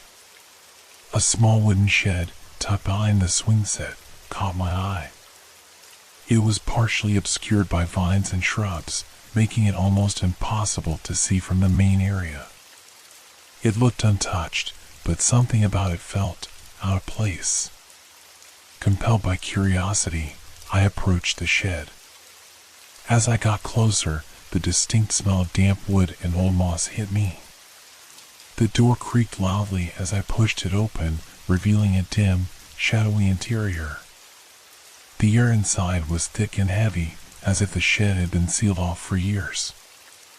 I stepped in cautiously, my flashlight beam cutting through the gloom. In the corner, I saw something that made my heart skip. It was an old, faded tricycle. Its wheels were covered in dust and cobwebs, and one of the pedals was missing. The sight of it sent a chill through me. Why was it here? Who had left it behind? I moved closer, my breath catching in my throat as I noticed something written on the wall behind it. The faint scribbling of chalk was barely visible, but it said, "You shouldn't have come." My pulse quickened, and a wave of unease washed over me. I turned to leave, but as I did, I heard something that froze me in place, soft giggles, distant but clear, like the sound of children playing. The laughter echoed around me, but when I looked, the playground was as empty as before. I stepped back, my heart pounding in my chest. The laughter grew louder, more distinct, as though it was surrounding me. I scanned the area frantically, trying to find the source, but there was no one.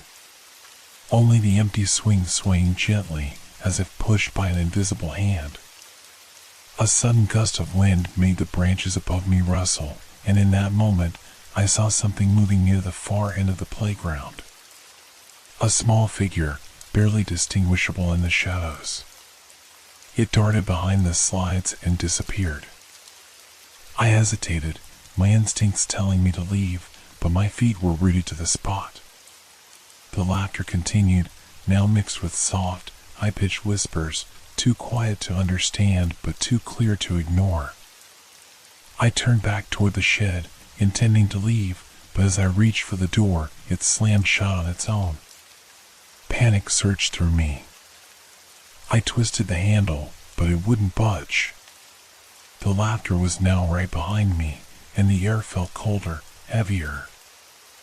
I spun around and saw a pair of eyes watching me from behind the slides, eyes that seemed to glimmer in the dim light, full of curiosity and something darker. I stumbled back, the door of the shed still locked tight, my mind racing. I was trapped. The laughter grew louder, and the figures began to emerge from the shadows, more of them now, small, distorted figures with pale faces and wild eyes. They were moving slowly, silently, circling me. I could feel my heart racing, my breath coming in sharp gasps. They were getting closer, and I couldn't escape. The ground beneath me seemed to shift, the playground itself feeling like it was shifting, growing, closing in around me. I turned and saw the tricycle again, now lying in the middle of the playground. One of the figures was pushing it, the wheels squealing eerily against the cracked pavement. I ran. My legs felt heavy, but I didn't stop. I could hear them chasing me, the sound of tiny footsteps growing louder behind me. I reached the entrance to the woods, the edge of the playground just behind me. With one last burst of energy, I leaped through the overgrown gate, and the laughter stopped. The moment I crossed the threshold, everything went silent. I didn't look back as I ran through the forest. The image of those hollow eyes burned into my mind. When I finally emerged onto the main road, the playground was nowhere to be seen. I haven't been able to forget that place, or the whispers that seemed to follow me long after I left.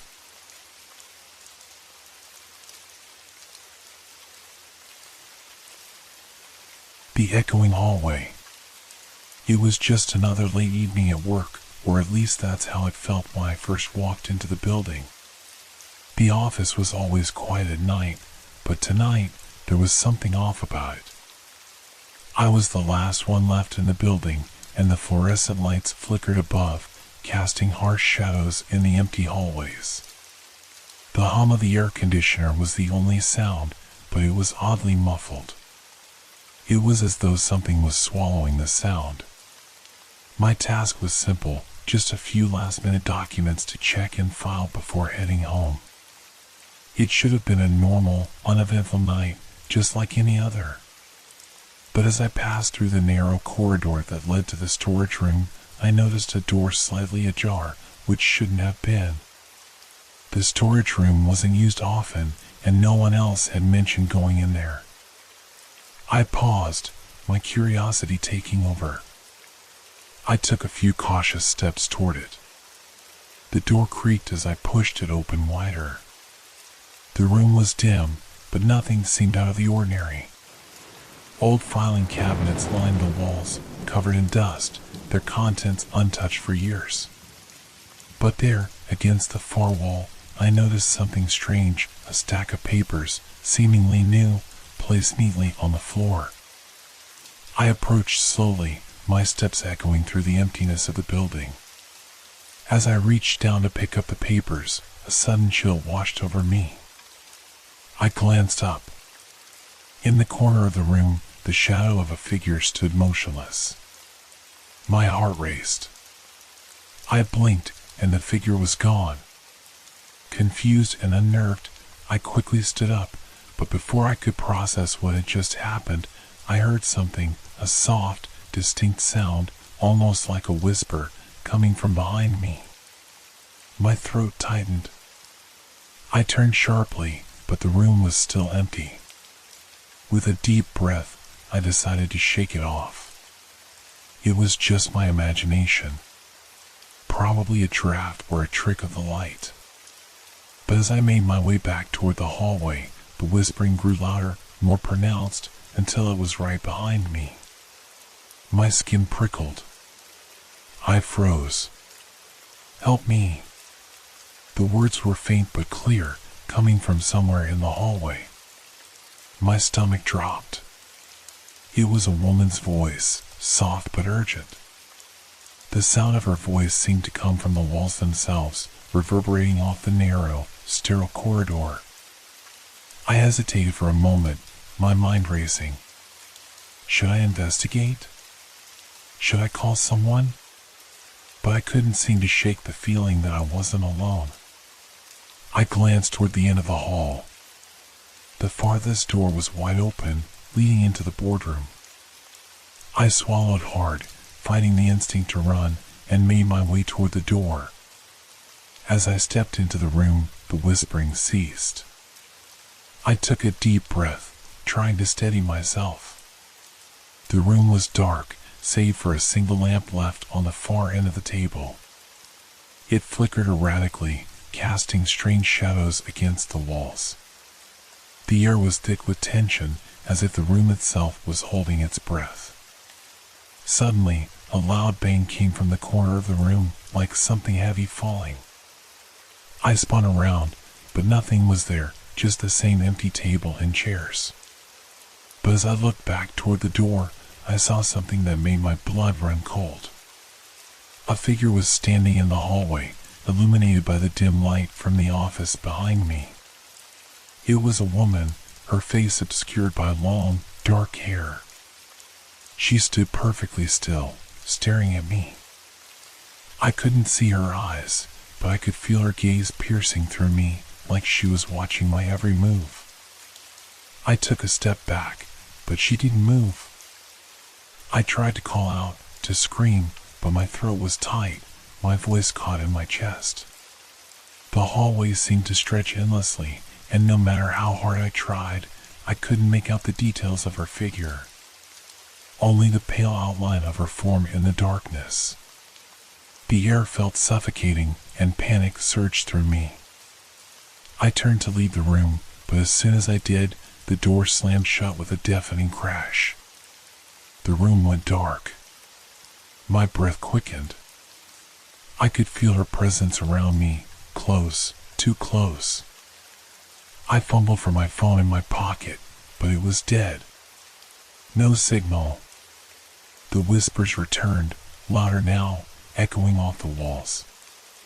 "You shouldn't be here," they hissed. Suddenly, the door behind me creaked open. I turned, my heart hammering in my chest, and saw the woman again, standing in the doorway, her face now visible. Her eyes were dark voids, empty, like something that had long been lost. Her lips barely moved as she whispered again, this time right next to my ear. "Leave." I couldn't run. I was frozen in place, my feet rooted to the floor. The room seemed to close in around me. I could hear her breathing, slow and shallow, as she took a step toward me. And then, just like that, everything went silent. No whispers. No footsteps. Just complete stillness. I couldn't see her anymore, but I could feel her. The pressure on my chest, the sensation of her fingers grazing my skin, but no physical presence to be seen. I stumbled backward toward the door, and to my shock, it swung open easily. The hallway was dark, but the whispers had stopped. I ran as fast as I could, not daring to look back. When I finally reached the exit, the building was silent again.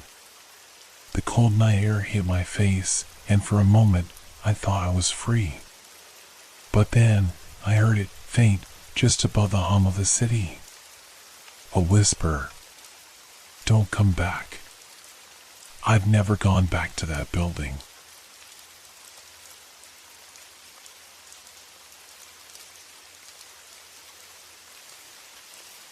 The signal and the static. I had never been a fan of long drives, but the job required it. I was working as a radio technician, and tonight's task was simple: drive to a remote transmission tower on the outskirts of the city, adjust the equipment, and make sure everything was running smoothly. Nothing special. I hadn't realized how far I was from civilization until I turned off the main road. The dirt path leading to the tower stretched out like an endless ribbon, the dense trees on either side pressing in, blocking the light from my headlights. The air felt heavy, thick with humidity, and the familiar hum of the city seemed to fade into nothing. The transmission tower loomed ahead, towering into the dark sky, its blinking red light barely visible through the fog. The place looked untouched, like no one had been there in ages. As I parked my car next to the base, the gravel under my tires crunching in the silence, I felt a strange unease creeping up my spine. I grabbed my tools and made my way to the control building. The door was unlocked, which was odd. It was always locked when I had come before. Inside, the building was cold. The usual humming of the equipment was absent, replaced by a deep silence that felt almost oppressive. I flicked on the lights, but nothing happened. "Damn, power's out," I muttered to myself. I checked the backup generator. It was running, but nothing else seemed to work. My flashlight caught a glimpse of something odd. A piece of paper was taped to the wall next to the radio equipment. It wasn't there the last time I visited. On it was a simple message, written in a shaky hand: "Don't listen to the static." My heart skipped a beat. I ripped the paper off the wall, my fingers trembling as I shoved it into my pocket. I wasn't sure why it unsettled me so much. It was just some strange note. I went to the radio equipment to check the frequency settings. The static was loud, unnervingly loud, filling the room with a low buzz. I twisted the knobs, trying to clear it, but instead, the static grew sharper. Then, just when I thought it was unbearable, a voice came through the noise. "Help me, please." I froze, my hand still gripping the dial. The voice sounded desperate, almost pleading. But it was garbled, distorted by the static. I tried to respond, but the transmission was so jumbled that nothing I said was coming through clearly. The voice kept repeating those words, "Help me, please," over and over, growing more frantic with each passing moment. I felt a chill crawl down my spine. The hair on the back of my neck stood up. I looked around the small control room, half expecting to see someone standing in the doorway. But it was empty. The only sound was the static and the faint voice, now barely audible, as though it was coming from far away, or perhaps from a completely different world. I reached for the power switch, ready to shut everything down and leave, but my hand hesitated. There was something in the voice. Something in the way it echoed through the speakers. I wasn't sure why, but I felt compelled to keep listening. "Please. I'm trapped." The voice was clearer now, but it sounded wrong. The words weren't human anymore. They were distorted, unnatural. A deep, guttural undertone had seeped into the plea, sending a wave of nausea through my stomach. I couldn't take it anymore. I slammed my hand down on the power switch, cutting the connection. The room plunged into complete silence. But the silence didn't last long. Through the thick quiet, I heard something else.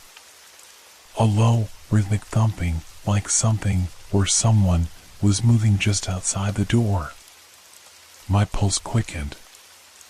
I turned off the flashlight, straining to listen. The thumping stopped. For a long moment, everything was still. Too still. I took a step toward the door, my heart thudding in my chest. I opened it cautiously, peering into the dark hallway outside. Nothing. No one. But something didn't feel right. The air was thick again, like it had been before, pressing in from all sides. My breathing grew shallow as I scanned the hallway.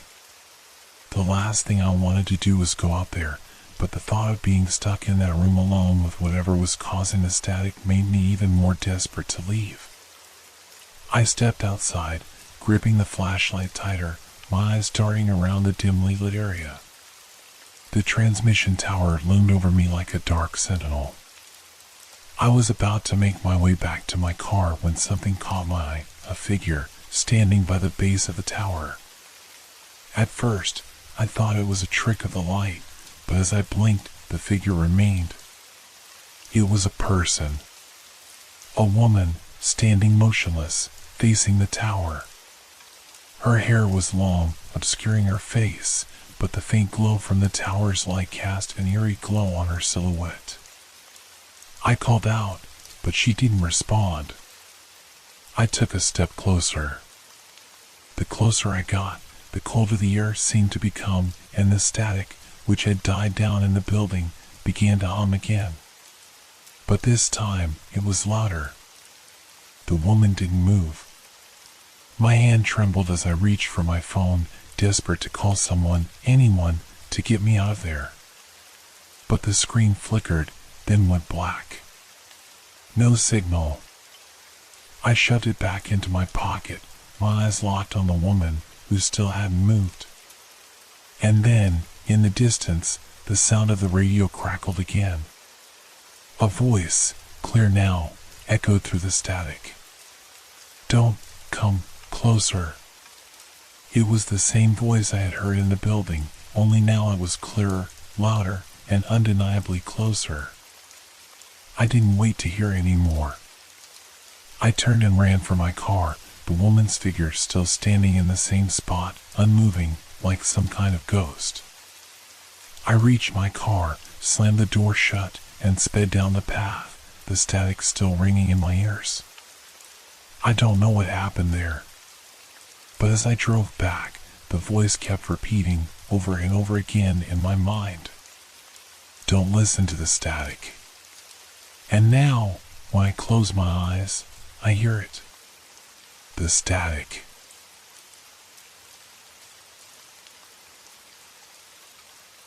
The whispering walls. It was supposed to be a quick stop. I was on a road trip, driving through the countryside, when I noticed a small town up ahead. The sign was faded, the letters barely legible, but the town seemed like the perfect place to stretch my legs, grab a bite to eat, and move on. I'd been on the road for hours, and the thought of a warm meal and a little rest was tempting. I pulled into the only diner in town, which looked like it hadn't been renovated since the 70s. The neon sign flickered above the entrance, casting an eerie glow on the cracked pavement. The place was empty, save for the waitress behind the counter. She was middle-aged, with tired eyes and an expression that seemed to say she had seen everything there was to see in a small town like this. "Are you open?" I asked, peering through the window. She gave me a slow nod. "Sure. Come on in." I stepped inside and took a seat at the counter. The air smelled of stale coffee and something I couldn't quite place, but it was strangely comforting. I ordered a simple meal, a burger, fries, and a soda. As I waited, I glanced around the diner, trying to distract myself from the uncomfortable silence that hung in the air. That's when I noticed the walls. At first, they seemed ordinary enough, covered in faded wallpaper that had probably once been vibrant but now looked like a forgotten relic. But as my eyes scanned the room, I realized something strange. The wallpaper was moving. Not in a way that suggested it was alive, but there was a subtle shifting, like the pattern itself was undulating, rippling in a way that made my stomach twist. I rubbed my eyes, thinking I was just tired. But when I looked again, the motion was still there. "Are you all right?" the waitress asked, her voice sharp, like she had been watching me the whole time. I nodded quickly, trying to shake off the strange feeling. "Yeah, just... I don't know. The walls seem weird, that's all." She gave a knowing smile, though it didn't reach her eyes. "It's an old building. It does that sometimes." I didn't say anything more, though I couldn't shake the unease creeping over me. The movement of the walls seemed to grow more pronounced as the seconds passed. The patterns twisted, like they were trying to escape their confines. It was as though the entire room was alive and breathing, shifting in rhythm with some unseen force. The food arrived, and I tried to focus on eating, though I could hardly concentrate. My fork clinked against the plate, but the sound seemed distant, muffled, as if the walls were absorbing it. Everything felt muted, like I was in a dream that I couldn't wake up from. Suddenly, the lights flickered. The room seemed to pulse, the walls throbbing in time with the dimming and brightening of the overhead lights. My heart raced. The unease I had been feeling shifted to something much darker, a growing dread that clawed at my chest. I stood up abruptly, my chair scraping loudly against the floor. The waitress didn't seem to notice. She was focused on something behind the counter, her face blank and distant, as if she wasn't even aware I was there anymore. I grabbed my coat and moved toward the door, but as I stepped into the hallway, I froze. There was a sound, a whisper, coming from the walls. At first, I thought it was just the wind. But the whispers grew louder, clearer. It was a language I didn't understand, but the tone was unmistakable. It was pleading, desperate, like someone was trapped behind the walls, begging for release. I turned to the door, but it was locked. I pounded my fist against the glass, trying to get the attention of the waitress, but she was still staring into space, unmoving. The whispers grew louder, surrounding me, filling my head until I couldn't think straight. Then, something shifted. The wallpaper on the wall beside me began to peel away, slowly, as if it was being pulled back by some unseen force. Underneath, there was a door. A small, wooden door, hidden for years behind the wallpaper. It was cracked open just enough for me to see a faint light flickering from within. I didn't know what to do. Part of me wanted to turn and run, to escape before whatever was happening to the building consumed me too. But another part of me felt compelled to open the door, to find out what was behind it, what had been hidden away for so long. I stepped closer, my hand shaking as I reached for the door. The whispers were now loud enough to drown out everything else, their urgency driving me forward. With a deep breath, I pushed the door open. Behind it was a small, dark room. The air was thick, damp, and the floor was covered in something sticky. But what caught my eye was a figure standing in the corner of the room. A woman, her back to me, her long, dark hair hanging in loose strands. She was whispering, just like the walls, her voice merging with the sounds around me. "Help me," she said softly, not turning around. I couldn't move. I felt rooted to the spot, paralyzed by the haunting sound of her voice. "Please," she said again, this time louder. "Help me before they take me." I couldn't breathe. I tried to step back, but the door slammed shut behind me, trapping me in the room. The whispers from the walls intensified, growing louder and more frantic. I turned to the woman, but she was gone. In her place, the walls were now covered in the same language, the same pleading words. "Help me," they whispered, over and over. Suddenly, the door to the diner opened, and the waitress appeared in the doorway, staring at me with empty eyes. "It's too late," she said, her voice cold. "They already have you." I turned to run, but the walls seemed to close in around me, suffocating me with their whispers. The room felt smaller, the air heavier. There was nowhere to go. I was trapped, and the walls were closing in, their whispering voices growing louder and louder until I could no longer tell where the whispers ended and my own thoughts began.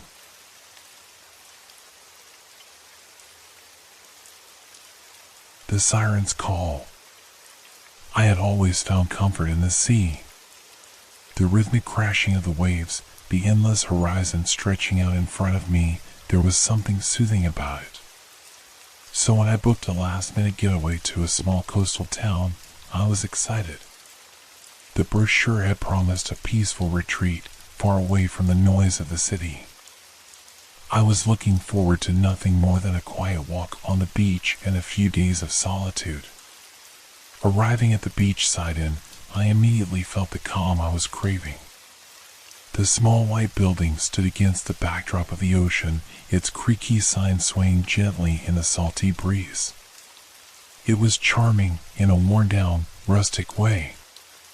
Inside, the inn smelled of old wood and sea air. The woman at the counter welcomed me with a faint smile, her eyes tired but kind. "You're the only guest tonight," she said, her voice gravelly. "It's not the season yet. You have the whole place to yourself." That sounded perfect. After signing in, I took my room key and went upstairs. The small, cozy room overlooked the beach. From the window, I could see the ocean stretching out to the horizon, the water glittering in the late afternoon sun. The sound of the waves crashing against the shore was comforting, almost like a lullaby. I unpacked my things and decided to take a walk along the beach. As the sun began to set, casting an orange glow over the water. I walked along the shoreline, my feet sinking into the soft sand. There was something different about the air tonight, though.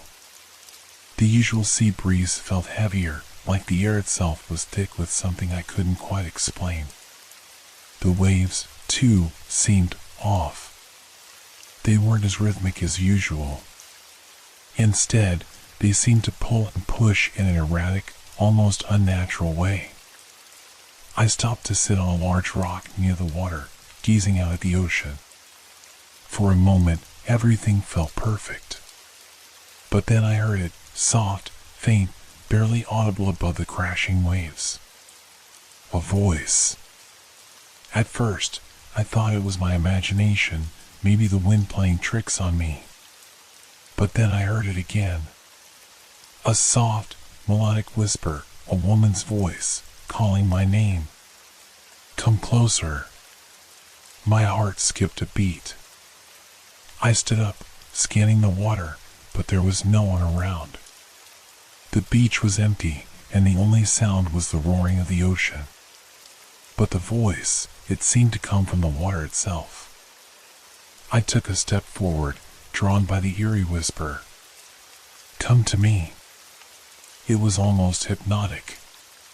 My feet moved before I could stop them, the pull of the voice growing stronger, like an invisible force was dragging me toward the water. My heart raced, but I couldn't tear myself away. The voice was so soothing, so inviting, and yet there was something dark about it. I reached the edge of the water. The waves crashed around my ankles, the cool salt water lapping at my feet, but I didn't feel cold. Instead, I felt a strange warmth, like the ocean was alive and pulsing with energy. The voice called again, louder this time, coming from deeper within the waves. Please, come to me. I couldn't resist anymore. I stepped forward, one foot after the other, until the water was up to my knees. It felt as if the ocean was wrapping itself around me, pulling me deeper. My heart was pounding, my mind screaming at me to turn back, but I couldn't. And then, just as I thought I was going to drown in the depths, the voice stopped. For a split second, everything was silent. Then I saw her. A figure emerging from the waves. She was beautiful, her long, dark hair flowing around her as if she were underwater, her eyes glowing with an eerie light. Her smile was soft, but her gaze, it was cold, almost predatory. Why are you here? She asked, her voice now clearer, no longer a whisper but a command. I couldn't speak. My body was frozen, my legs unable to move as she came closer, stepping onto the shore, her feet barely touching the sand. Her presence was suffocating, like the air itself grew heavier around her. You shouldn't have come, she said, her smile widening. But now you're here, you'll stay. I tried to scream, to run, but it was as if my voice was stolen by the sea, my legs unwilling to move. The woman's figure seemed to melt into the water, her image flickering like a mirage. Before I could process what was happening, I felt a sharp pain in my chest, like something cold and sharp was piercing through me. I gasped, trying to breathe, but the air seemed to slip away. The last thing I saw before everything went black was her eyes, glowing with a terrible, knowing light, and the sound of the waves, now more violent than ever, crashing against the shore.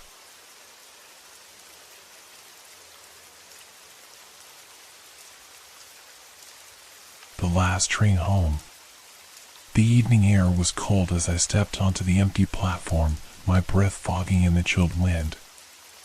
I'd missed my last bus, and the night had already stretched too long for my comfort.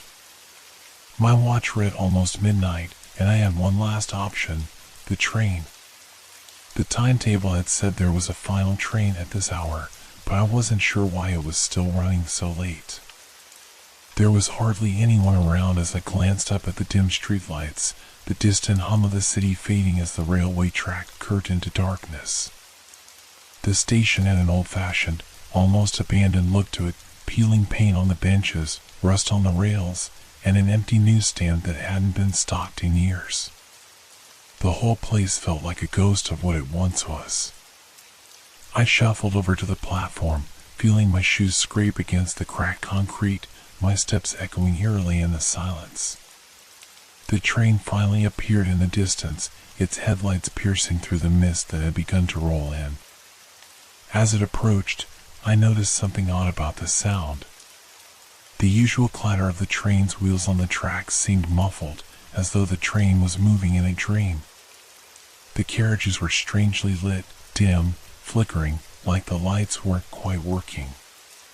It wasn't the usual train, and something about it made my skin crawl. When the train stopped in front of me, the door slid open without a sound. I hesitated. There were no conductors, no station staff around. The only thing I could hear was the soft hiss of the air brakes and the faint whistling of the wind. I glanced around, but the station was still deserted. I had no choice but to get on. I stepped aboard, the wooden floorboards creaking underfoot. The interior was older than I imagined, with cracked leather seats and faded curtains. There was no one inside, just a single dim light hanging overhead. As I moved further down the car, I noticed the windows were fogged over, but I could still make out the outlines of distant, flashing lights, like headlights of cars or distant lampposts. The train began to move almost immediately, despite there being no conductor to signal its departure. The car felt strange, heavy in the air, like I was trapped in some forgotten space between reality and a dream. I sat down, clutching my bag a little too tightly, trying to focus on the rhythmic sound of the train. But it was impossible to ignore the feeling that something wasn't right. The train's speed was irregular, sometimes speeding up, then slowing down for no reason. The soft clicking of the wheels against the rails started to sound wrong, like a ticking clock, marking the passage of time, but in a way that didn't seem to fit. Minutes passed, or was it hours? Time was stretching, bending, as though the train had entered a place where time itself no longer worked. I looked up at the small digital clock mounted above the door. It read the same time, but the seconds had stopped moving. The air had grown colder, and I shivered as I tugged my coat tighter. And then, there was the whisper. A soft rustling, a faint whisper of something just beyond my hearing. I looked around the empty car. No one was there, and yet the sound felt closer. The lights above me flickered, casting strange shadows that seemed to move on their own. I stood up, my pulse quickening, and went to the window, pressing my hand to the glass. Outside, the landscape had changed. The city had disappeared entirely, replaced by a thick, dark fog. There were no more buildings, no roads, no landmarks to suggest where we were. Just endless gray. I rubbed my eyes, trying to clear the image, but the fog persisted, thick and impenetrable. I backed away from the window, my heart racing.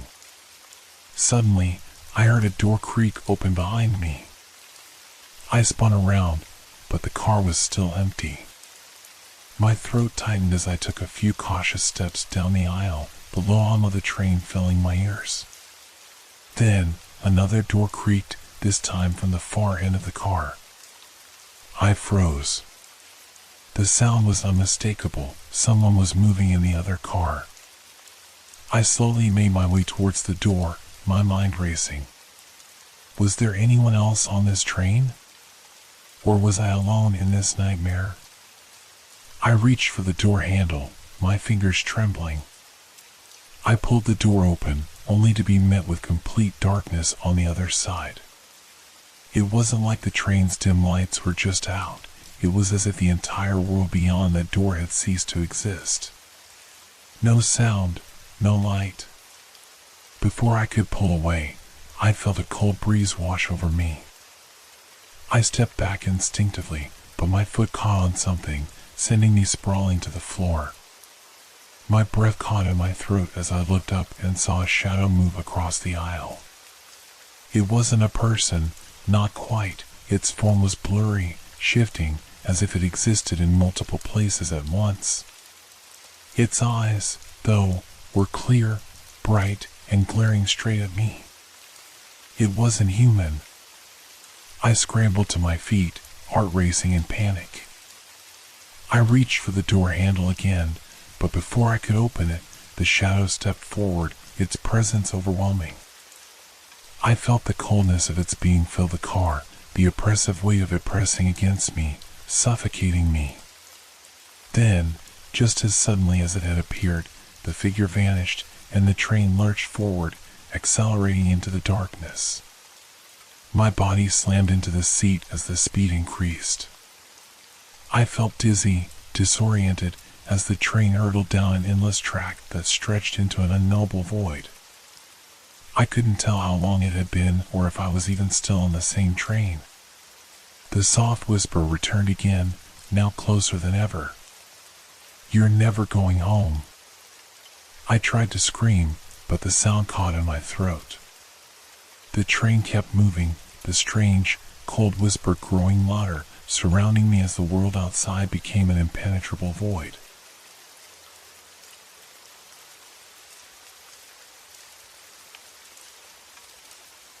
The silent gallery. The city was asleep as I walked through the quiet streets, the distant hum of traffic the only sound that kept me company. I had come to the old district for the opening of an art exhibit. It was a last-minute decision after I had finished an exhausting day of meetings at work, and I needed something to clear my mind. The gallery had always intrigued me. Its grand, marble columns and the heavy, dark wooden doors made it seem out of place, like a relic of another time. It was a place I'd passed many times, but never thought to enter. Tonight, the atmosphere was different. The place had the kind of charm that you'd expect from an old, historic building. There were only a handful of guests, which suited me just fine. I wanted to enjoy the exhibit in peace, away from the bustle of the more popular galleries. As I stepped inside, I was immediately struck by the silence. It was almost oppressive, the kind of silence that settled into your bones and made everything feel too still. I could hear the faint hum of the overhead lights, the quiet shuffle of my footsteps on the polished wooden floor. The air was thick, cool with the scent of aged wood and old paint. The walls of the gallery were lined with paintings, dark, abstract works that made me uneasy, like they were trying to say something but never quite managed to get the message across. I couldn't help but feel as though the eyes of the figures in the paintings were following me. A few of the paintings seemed to shimmer slightly, as though the light was shifting, or perhaps they were moving ever so slightly. I shrugged it off, attributing it to the dim lighting.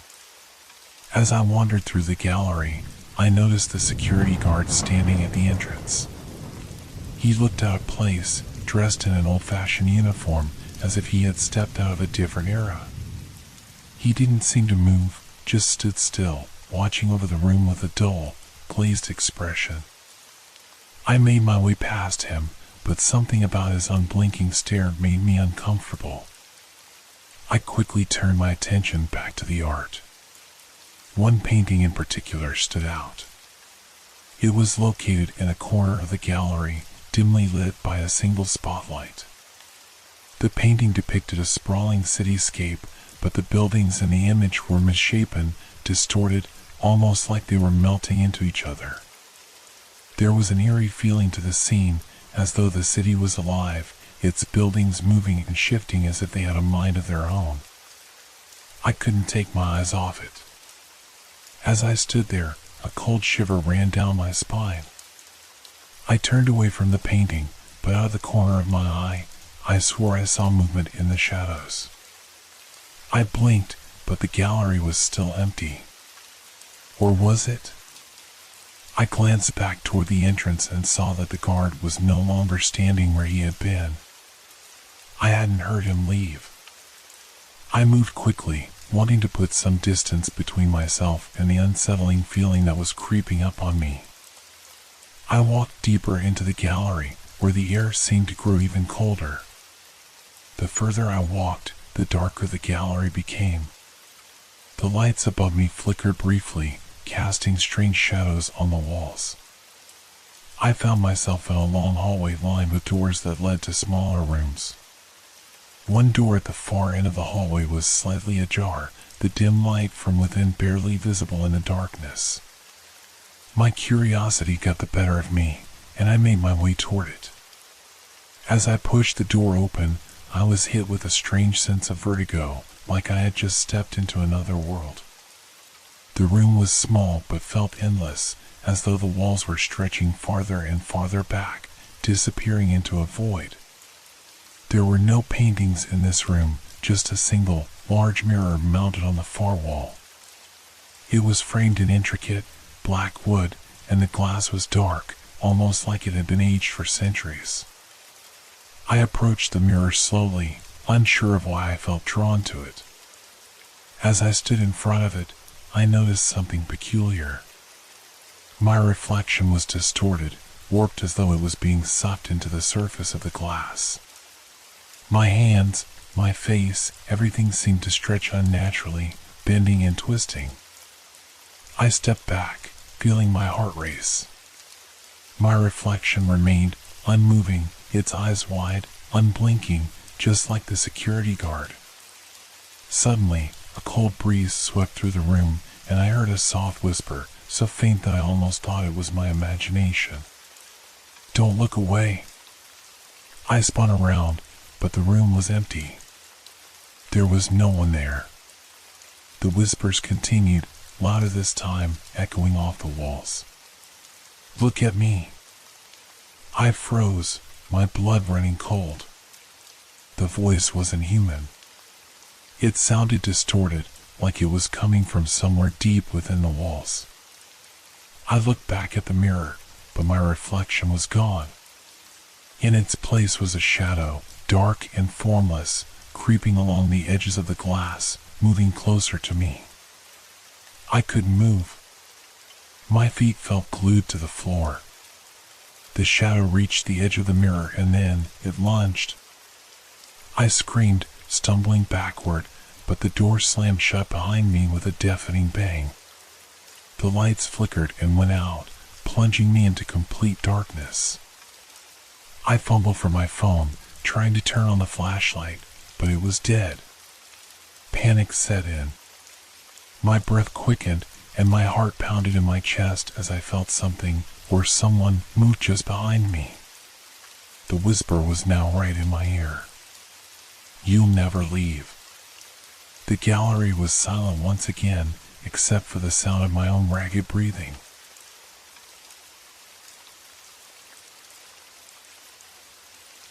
The unfinished call. It was a regular Thursday evening, and I was driving home from work. The streets were nearly empty, the air thick with the warmth of an early summer evening. I didn't think much of it as I took my usual route through the quieter part of town. There was a stretch of road I always passed, a long, winding street lined with aging oak trees, their branches swaying lightly in the wind. It was a peaceful area, mostly residential, with houses tucked behind thick hedges. I always admired the old-world charm of it, but today, something felt off. As I turned a corner, I noticed a phone booth on the sidewalk, a relic of a time when they were common. I don't remember ever seeing it there before. It stood alone, a strange anachronism in the midst of modern buildings. The booth's glass was cracked in places, and its metal frame seemed to have rusted over time. Odd, considering the area was usually well kept. It was the sort of thing I would normally dismiss, but for some reason, I felt drawn to it. Curiosity got the best of me, and I pulled over. As I stepped out of the car, the air around me felt heavier, as though the street itself was holding its breath. The usual sounds of the city, the distant hum of traffic, the occasional chatter of pedestrians, seemed distant, muffled. I walked toward the booth, feeling a strange unease rise in my chest. When I reached the booth, I noticed something even stranger. The phone was ringing. It was a sharp, persistent sound echoing in the empty street. I glanced around. There was no one in sight. I felt a brief hesitation. Who was calling a phone that hadn't been used in years? But something about the sound, the urgency of it, made me feel like I had no choice but to answer. I stepped inside, the door creaking as I pushed it open. The smell of old wood and mildew hit me. The air inside the booth was stale, and the flickering fluorescent light overhead did little to push back the growing sense of unease. I picked up the receiver, my fingers trembling slightly as I brought it to my ear. "Hello?" I said, my voice feeling small in the hollow space. There was a brief silence on the other end. Then, a voice crackled through the static. "Help me," it whispered, low and raspy, like the voice of someone who had been screaming for a long time. I froze, my heart thudding in my chest. The voice sounded distant, almost like it was coming from a deep well. But at the same time, it was incredibly close, as though it was right next to me, breathing in my ear. "Who is this?" I asked, my voice barely above a whisper. There was a pause, then the voice returned, clearer this time. "Don't hang up. It's not over yet." I pulled the receiver away from my ear for a moment, considering hanging up and running back to the car. But something held me in place. The voice sounded desperate, as if it was pleading with me. The line crackled again, and the voice, now softer, seemed to shift. It was never supposed to end like this. I wasn't supposed to die. The words sent a chill down my spine. My breath caught in my throat as I tried to understand what was happening. Who was on the other end of the line? What had happened to them? And why had they called me? Before I could process any more, the line went dead. The sudden silence felt like an explosion, and for a moment, I just stood there, holding the receiver in my hand. My mind raced. I looked around again, but still, no one was in sight. The street had grown even quieter, if that was possible. The night seemed to have swallowed everything up. I slowly placed the receiver back on its hook and stepped out of the booth. I felt nauseous, my head spinning. The phone booth had been abandoned, no one had used it in years, and yet someone had just called me. Someone who wasn't supposed to be there. Just as I was about to turn back to my car, I noticed something else that made my blood run cold. The phone was ringing again. I stared at it, unwilling to approach, but unable to turn away. The ringing was different this time, softer, almost pleading. My hand hovered over the door, my body frozen in place. A thought struck me. What if I wasn't meant to answer? What if answering would drag me into something I wasn't prepared for? But it was too late to wonder. Without thinking, I opened the door and stepped inside once more. The phone was still ringing, and I picked it up again. My hand shook, but this time I couldn't bring myself to speak. On the other end of the line, the same raspy voice returned. "You should have left. You can't escape now." The words were cold, hollow, and somehow they filled me with dread. I pulled the phone away from my ear again, and this time the line didn't go silent. A low, guttural sound emanated from the receiver, like something was breathing into it, or perhaps something was inside it, inside the booth with me. I turned to leave, but as my hand touched the door, it slammed shut behind me with a force I couldn't explain. The phone was still pressed against my ear, but now there was no voice, just the eerie, rhythmic sound of someone, or something, breathing heavily into the receiver. My body went rigid as I heard a soft, almost imperceptible whisper coming from the corner of the booth. It was not on the phone, not in the receiver. It was right next to me. Turn around. I didn't wait. I shoved the door open and ran, my heart pounding in my chest. I didn't look back, not once. I didn't stop running until I was in my car, the engine roaring to life, my hands shaking on the steering wheel. I glanced in the rearview mirror, half expecting to see someone standing in the street, watching me, but there was nothing. I drove home in a daze, the voice still echoing in my head. Don't hang up. You can't escape. The phone booth was still out there, in the empty street, waiting for the next unsuspecting person to walk by.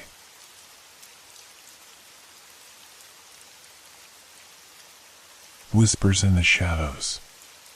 It was a cold December evening when I found myself walking along an unfamiliar street. The weather was sharp, with a bitter wind that cut through my coat, making me pull it tighter around me. I was staying in a small town for a work project, a place far removed from the bustle of the city.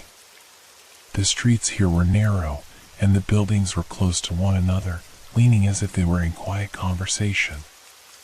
The cobblestone pathways gleamed under the dim light of old street lamps, their yellow glow flickering like dying embers.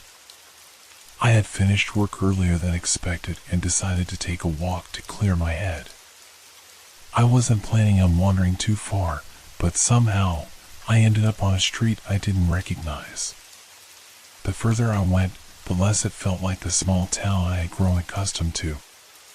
There was a heaviness in the air, a sense of something unsettling just beyond the visible.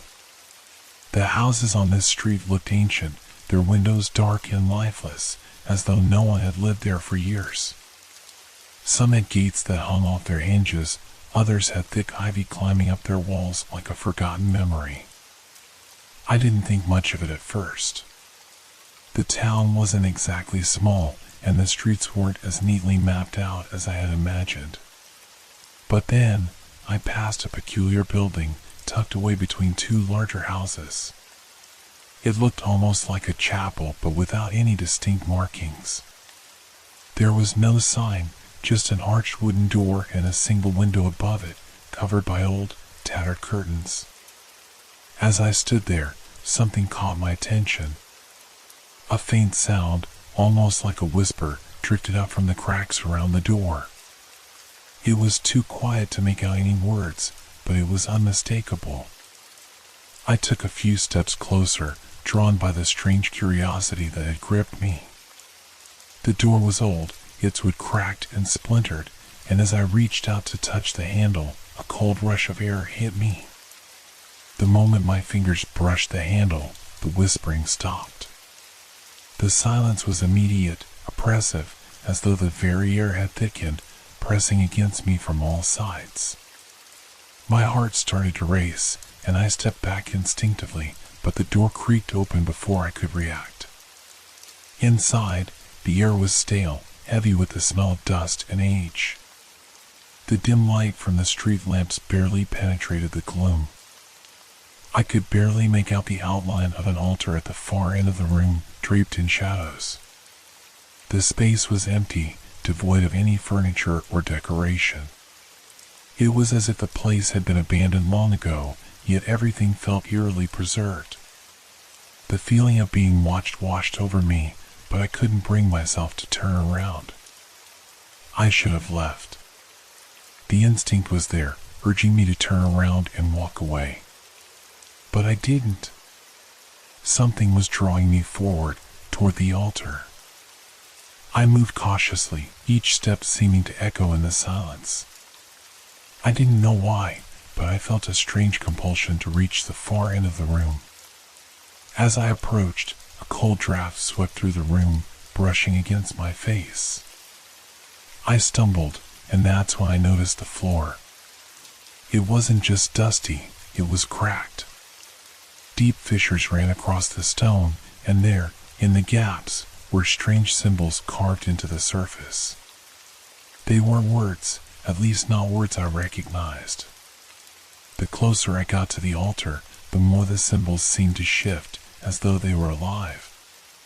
My breath caught in my throat as I realized there was something else at the altar. A figure, half hidden in shadow, hunched over, its head bent low. It was impossible to tell if it was human, but its presence was unmistakable. It was as though something was sitting there, waiting for me, watching me. I tried to turn around, to flee, but the door had slammed shut behind me. The air grew colder, and the whispering started again, louder this time, swirling around me like 1,000 voices speaking in unison. It felt like the room itself was breathing, its walls pressing in closer with each passing second. I tried the door again, but it wouldn't budge. Panic surged through me as I turned back toward the altar. The figure was no longer hunched over, it was standing now, its form tall and shadowed, its hands raised. The symbols on the floor glowed faintly, pulsing with an unnatural light. I could hear the whispers more clearly now. They weren't words, but they felt like a warning, a desperate plea to leave. Suddenly, a flash of movement caught my eye. I wasn't alone. In the corner of the room, there was something else, something small, hunched, moving quickly along the wall. It was a figure, but its form seemed distorted, as if it was trying to escape from the shadow it was trapped in. I couldn't tell what it was, but its eyes, those eyes, glowed, fixed on me. I backed away, my heart pounding in my chest, but there was nowhere to run. The whispering grew louder, more insistent, like a chant that had begun to circle me. I felt it then, cold hands, invisible, brushing against my skin. I stumbled back, only to find myself face to face with the altar again. The figure had moved, now standing directly in front of me, its eyes hollow and empty, staring into mine. And then it spoke, but the voice wasn't a voice. It was a sensation, a rush of cold that flooded my mind, a force that pushed against my thoughts. Leave, it commanded, the pressure in my head growing unbearable. Leave before it's too late. I couldn't move. I couldn't think. The room was closing in, the whispers turning into screams, the walls pulsating, shaking. And then, with one last burst of energy, I ran. The door creaked open as though it had never been locked. I stumbled outside, gasping for air. The cold night hit me like a slap, and I found myself standing on the street again, the chapel's door slowly closing behind me, as if nothing had ever happened. I didn't look back.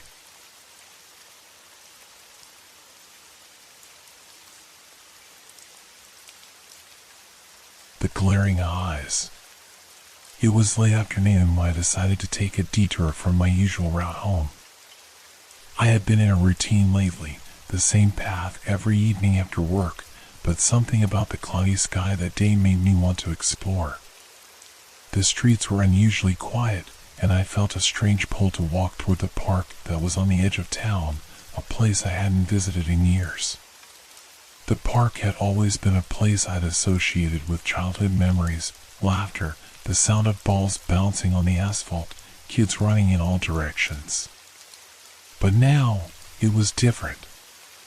The trees along the walkway were twisted, their branches knotted in strange shapes that almost resembled skeletal hands reaching toward the sky. The benches were weathered and cracked, some even toppled over, their metal frames rusting in the damp air. I walked deeper into the park, the gravel crunching beneath my shoes, and despite the eeriness of the place, I couldn't shake the feeling that something was waiting for me. The wind howled in the distance, and the leaves rustled in a strange rhythm, as if they were trying to communicate. As I rounded a corner, I saw something strange in the distance. A large, old statue stood in the center of the park, hidden by overgrown ivy and shadows. I recognized it from my childhood, a tall figure, cloaked in stone, holding an outstretched hand. But as I got closer, I noticed something that made my blood run cold. The statue's eyes, once dull and unremarkable, were now bright, alive, almost glowing. I blinked, thinking it was the light playing tricks on me, but no, they were real. The eyes were watching me, unblinking, and the longer I stood there, the more I felt a presence around me. The park, which had once seemed lifeless, was now full of energy, as if the trees and the statues themselves were alive, aware of my every move. I turned away from the statue, heart racing, trying to dismiss the unsettling feeling creeping up my spine. But the more I walked, the more it felt like something was following me. The sound of footsteps, slow, deliberate, echoed behind me. I turned quickly, but the path was empty. Still, I couldn't shake the feeling that someone, or something, was right there, watching me from the shadows. The air grew colder as I moved deeper into the park. The trees seemed to close in around me, their branches bending low as though trying to touch my shoulders. I stumbled upon a small clearing, and in its center was a small pond. The water was dark, almost black, with no ripples despite the breeze that was picking up. Then, I saw it. A figure, standing at the edge of the water, staring into its depths.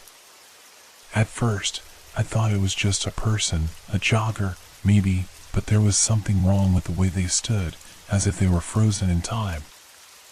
I approached cautiously, but the closer I got, the more I realized that something was off. The figure's face was obscured by a long cloak, but I could make out its hands, pale and unnaturally still. They were gripping a dark object, something that looked like an old, rusted key. It seemed out of place here, like it belonged to another time, another world. I stopped several feet away, unsure of what to do.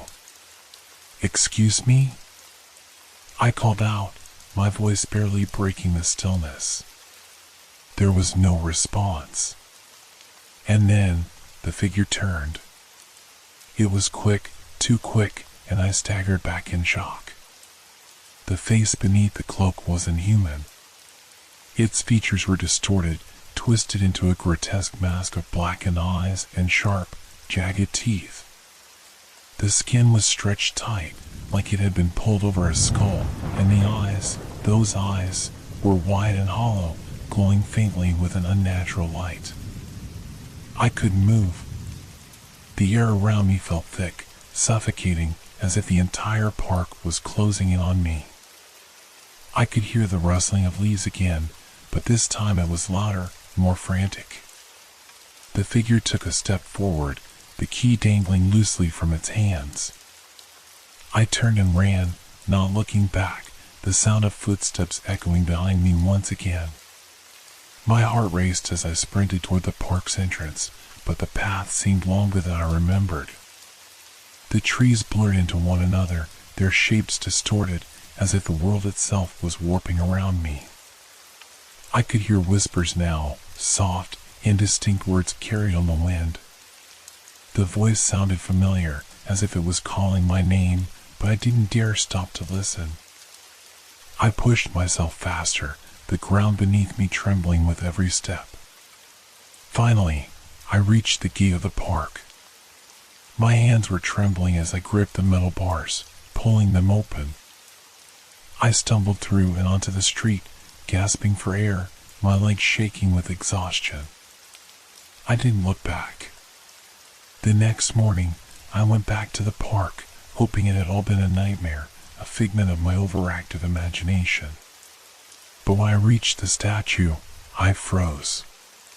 The eyes were still glowing, and the figure by the pond was gone, but the key, its dark, rusted surface, was lying on the ground, half buried in the dirt, as if it had always been there, waiting. I left the park without a second glance, and I've never returned. But sometimes, late at night, when I'm alone, I hear the whispers again. and I know the figure is still waiting somewhere in the shadows.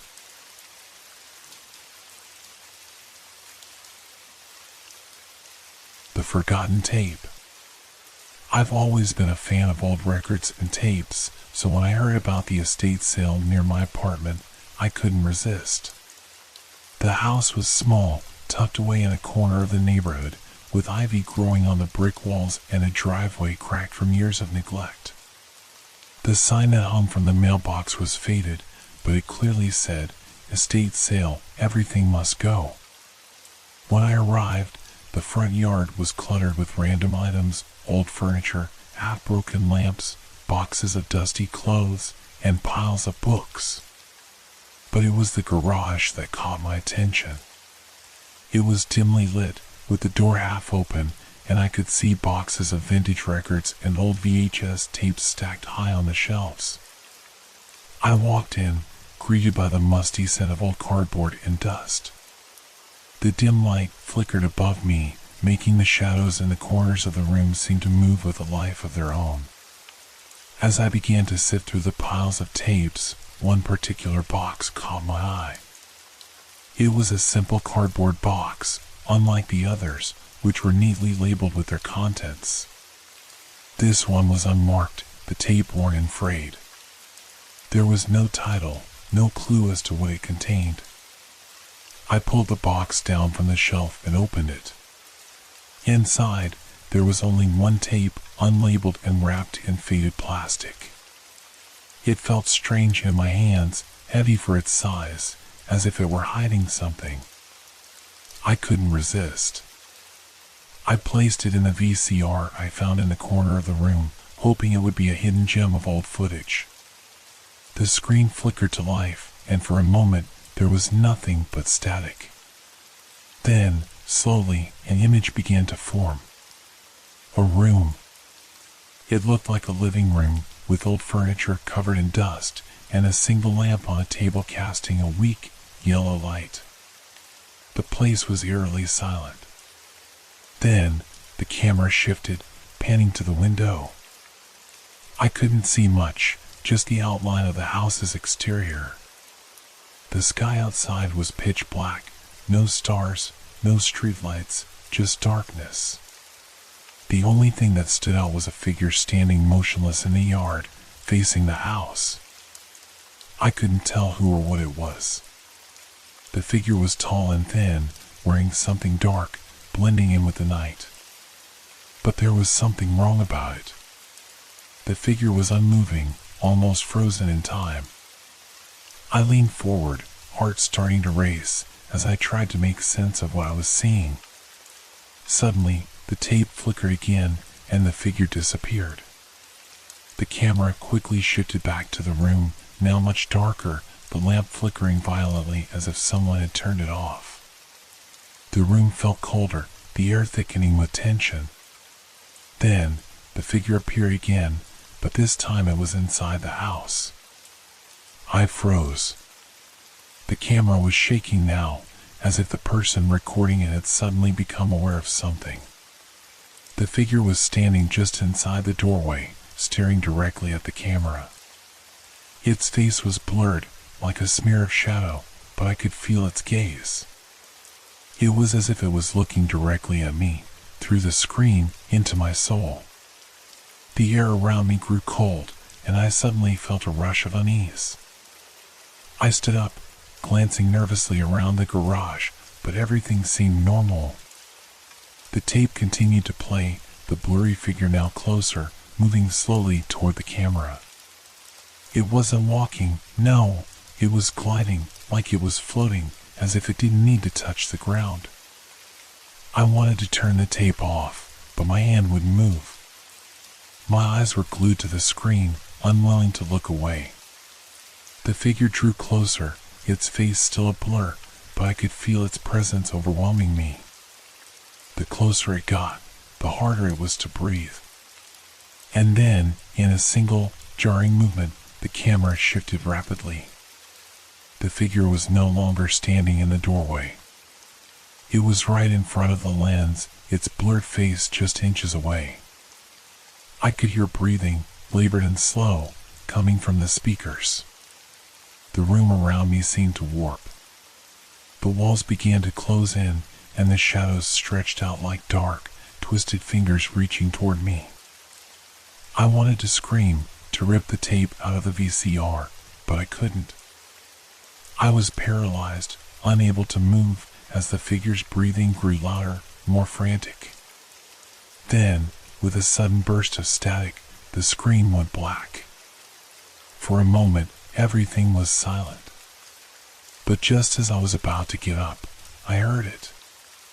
A faint tapping noise. At first, I thought it was my mind playing tricks on me, but it came again, a quick, rhythmic tapping, like fingers drumming on glass. I glanced around the room, heart pounding in my chest. There was nothing.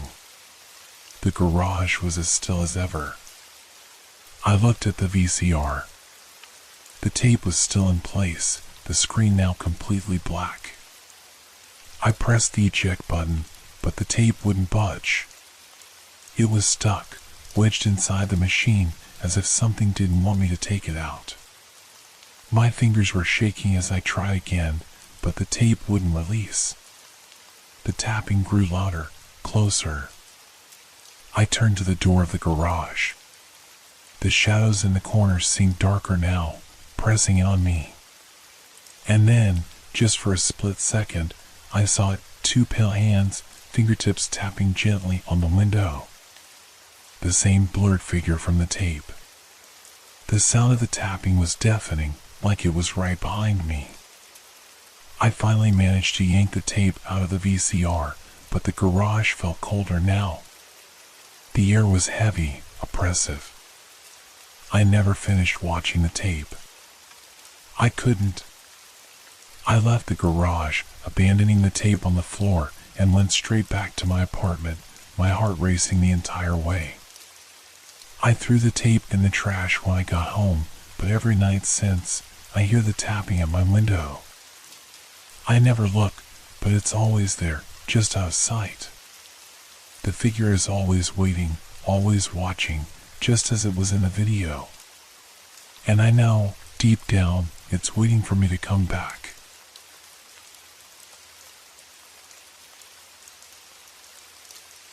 The vanishing hour. It was an ordinary Thursday, or so I thought. I had spent the day running errands, the mundane things that make up a typical workday, paying bills, grocery shopping, and picking up dry cleaning. But as the sun began to set, I noticed something odd, a strange chill in the air, even though the temperature outside was unusually warm. The evening had a stillness to it, like the calm before a storm, though the sky was clear. As I walked back from the small corner shop, a narrow alleyway caught my attention. It wasn't a place I had ever noticed before, even though I'd walked past it countless times. The alley was wedged between two tall brick buildings, their windows grimy and shuttered. At first, I couldn't tell why it seemed so unfamiliar. It had always been there, after all. But now, it looked almost inviting, as though something was beckoning me to walk down it. I hesitated for a moment, then gave in to the curiosity gnawing at the back of my mind. I stepped into the alley, the cobblestones beneath my shoes feeling strangely uneven. The noise from the street behind me grew muffled, swallowed by the tall walls that seemed to close in around me. The alley stretched far ahead, the light from the street lamps barely reaching its end, making it look as if the path disappeared into darkness. I walked deeper, my footsteps echoing in the quiet. The further I went, the more I noticed. There were scraps of old paper strewn across the ground, torn photographs, receipts, crumpled letters. I could see words here and there, but they didn't make sense. One letter, yellowed with age, caught my eye. It was half hidden beneath a discarded soda can. I crouched down and picked it up. The handwriting was faded, but still legible. "Find me where the clocks meet," it read. "Don't let the hour pass." Confused, I stuffed the letter in my pocket and stood up, looking around. That was when I noticed something strange. The alley seemed off. The shadows were wrong, darker than they should have been. And there was a distinct smell, something metallic, like fresh iron. It lingered in the air, making my stomach twist. I turned to leave, but as I did, I saw something, or rather, someone, at the far end of the alley. A figure stood there, motionless, facing away from me. The figure was tall, dressed in a long, dark coat, with a hood pulled up to obscure the face. I couldn't make out any features, but I could feel the presence of this person, as if they were waiting for me. For a moment, I considered turning back, but something urged me forward, a sense of inevitability that made it feel like I had no choice. I stepped forward, my breath catching in my throat, and the closer I got to the figure, the more I felt a strange sensation, a buzzing in my chest, a tightening in my throat, like I was being drawn into a trap. When I was about 10 feet away, the figure finally moved. Slowly, deliberately, it turned its head. The face that greeted me was not human, or at least, not in any way I recognized. It was pale, its features smooth and featureless, like a doll's face. Its eyes were wide, black holes that seemed to swallow the light. I froze, rooted to the spot. The figure tilted its head, as if studying me, then raised a hand and pointed toward the end of the alley. My heart pounded in my chest as I glanced in the direction it pointed. At the end of the alley, I could now see a door.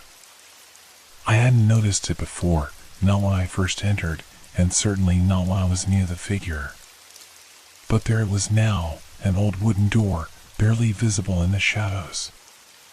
It was cracked open just enough to reveal a faint light spilling out from inside. I didn't want to go any closer, didn't want to step into that light, but the figure's unblinking gaze held me in place. Something inside me pushed me forward, my feet moving against my will. I reached the door, my hand trembling as I grasped the cold handle. When I pushed it open, a rush of warm air enveloped me, the light from inside spilling over my skin like liquid gold. The room was small, almost claustrophobic, filled with old clocks. They were everywhere, on the walls, on the shelves, stacked in corners. Hundreds of them, all ticking in unison, their rhythmic beats filling the air. But the clocks were wrong. The hands spun backward, the seconds ticking in reverse.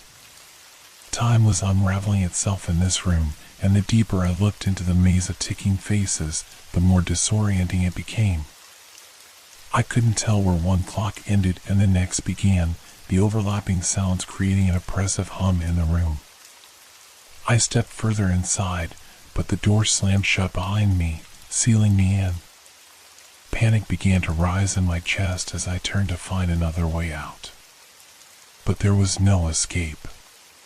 The clocks were closing in, their tick-tock growing louder, faster. It was as if they were suffocating me, forcing me to listen to every beat, every passing second. Then, in the center of the room, something began to emerge from the shadows. A figure, another one, just like the one in the alley, stepped forward, its eyes wide and empty, its mouth stretched into an unnatural grin. It reached out toward me, and I felt its cold fingers brush against my skin. The world around me warped, the clock spinning faster, the hands jerking violently. My heart raced as time seemed to slip through my fingers, like sand in an hourglass, but I couldn't escape. The figure leaned in close, its breath cold against my ear. "Time's up," it whispered. And then, everything stopped. The clocks fell silent, their hands frozen. I was left in complete darkness, the light from the door now gone. I felt a strange weightlessness, as if time had abandoned me completely. I don't know how long I stood there, but when I finally came to my senses, I was standing in the alley again, the door gone. The alley was empty, silent, as if nothing had ever happened. But the letter I had found was still in my pocket. And the words, "Don't let the hour pass," echoed in my mind.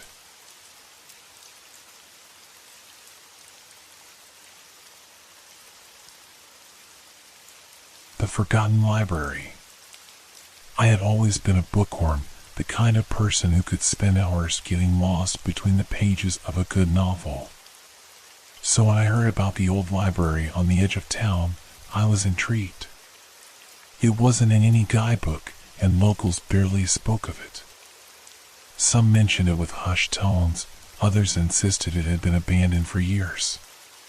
But one day, with nothing else to do, I decided to check it out. The library was located on a narrow street, lined with overgrown trees whose branches intertwined above, casting thick shadows over the cracked sidewalk. The building was smaller than I expected, a single-story structure with faded brick walls and arched windows that looked as though they hadn't been cleaned in decades.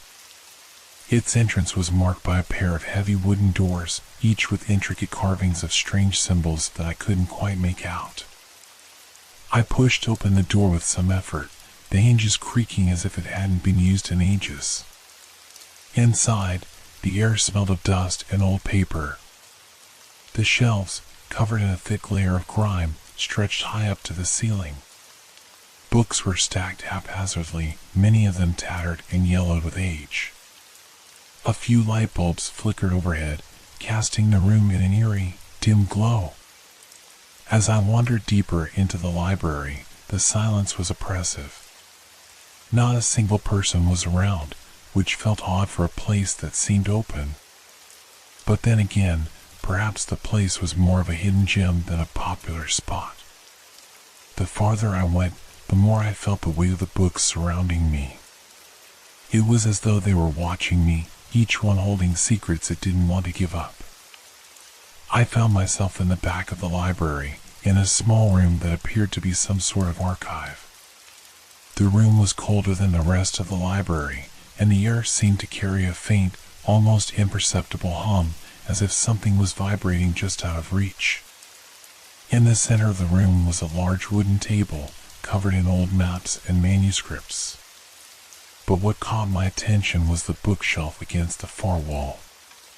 The shelf was unlike the others, neatly organized, with books that looked much newer, their spines unmarked and shiny. I pulled out one of the books at random and blew the dust off its cover. It was a thick leather-bound volume, its title in gold lettering, The Forgotten Path. My fingers trembled as I opened it, but there were no words inside. Just empty pages, as if the book had never been written. A sudden chill ran down my spine. Something about that empty book felt wrong. I placed it back on the shelf and turned to leave, but before I could take a step, I heard a sound. It was faint at first, almost like a whisper, but as I strained my ears, it grew louder, more distinct. It wasn't coming from anywhere around me. It was coming from inside the books. I stepped back, my heart racing as the whispers turned into words. The library seemed to pulse with life, the air vibrating with the sound of countless voices. The walls felt like they were closing in on me, the books now seeming to press forward, as if trying to reach out. I grabbed the nearest book and opened it in a desperate attempt to drown out the noise, but the pages were empty, just like the one I had looked at earlier. And then, it happened. The books on the shelf started to shift. Slowly, the ones on either end of the row moved outward, creating a narrow gap. The gap widened until there was just enough space for me to step through. I felt drawn to it, an overwhelming compulsion to walk into the darkness behind the shelf, as if someone, was waiting for me. I hesitated, my breath quickening. The whispers were growing louder, more insistent. They seemed to be calling my name now, urging me forward. I had no choice. I stepped into the narrow passage.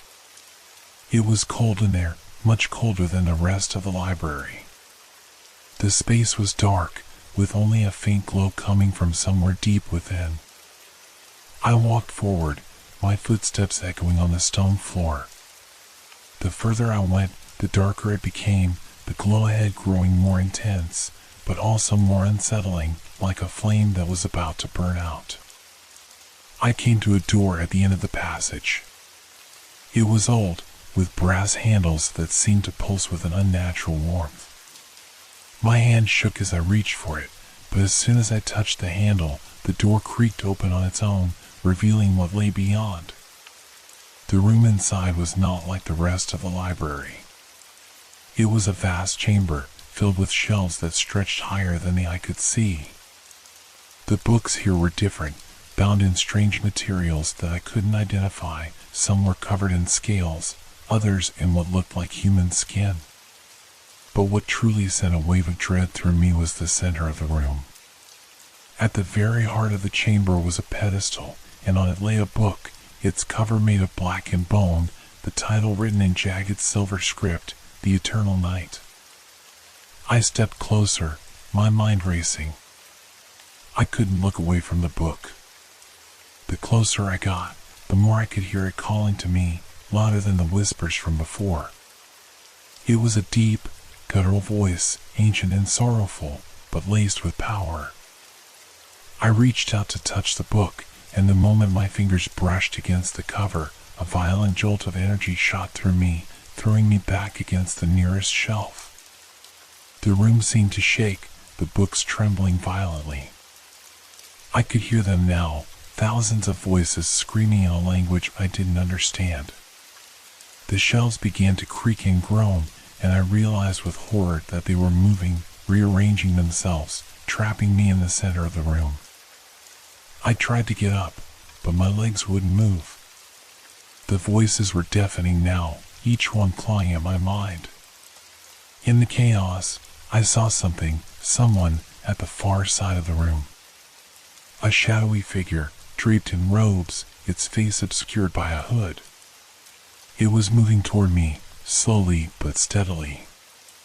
And with each step, the figure seemed to grow larger, looming over me as if it were consuming the very air around it. When it reached me, the figure didn't speak. It didn't need to. Its presence was enough. In that moment, I knew I wasn't just in a library. I had crossed into something much darker, something ancient. Something that didn't want to let me go. The last thing I remember is the figure reaching out to me, its cold fingers wrapping around my wrist, pulling me into the darkness.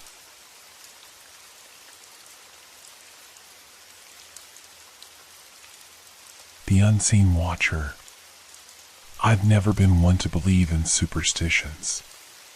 Growing up in a small town where strange stories circulated like wildfire, I had always brushed them off as nothing more than local folklore. But everything changed the day I stumbled upon the old stone bridge. It wasn't marked on any map. No one spoke of it, not even in hushed whispers. But I had seen the bridge from a distance one afternoon while hiking near the outskirts of the town. Hidden among dense trees and a fog that seemed to linger far too long, it beckoned me with an odd sense of curiosity. The path leading to it was tangled with thorny bushes and the remnants of a long-forgotten trail.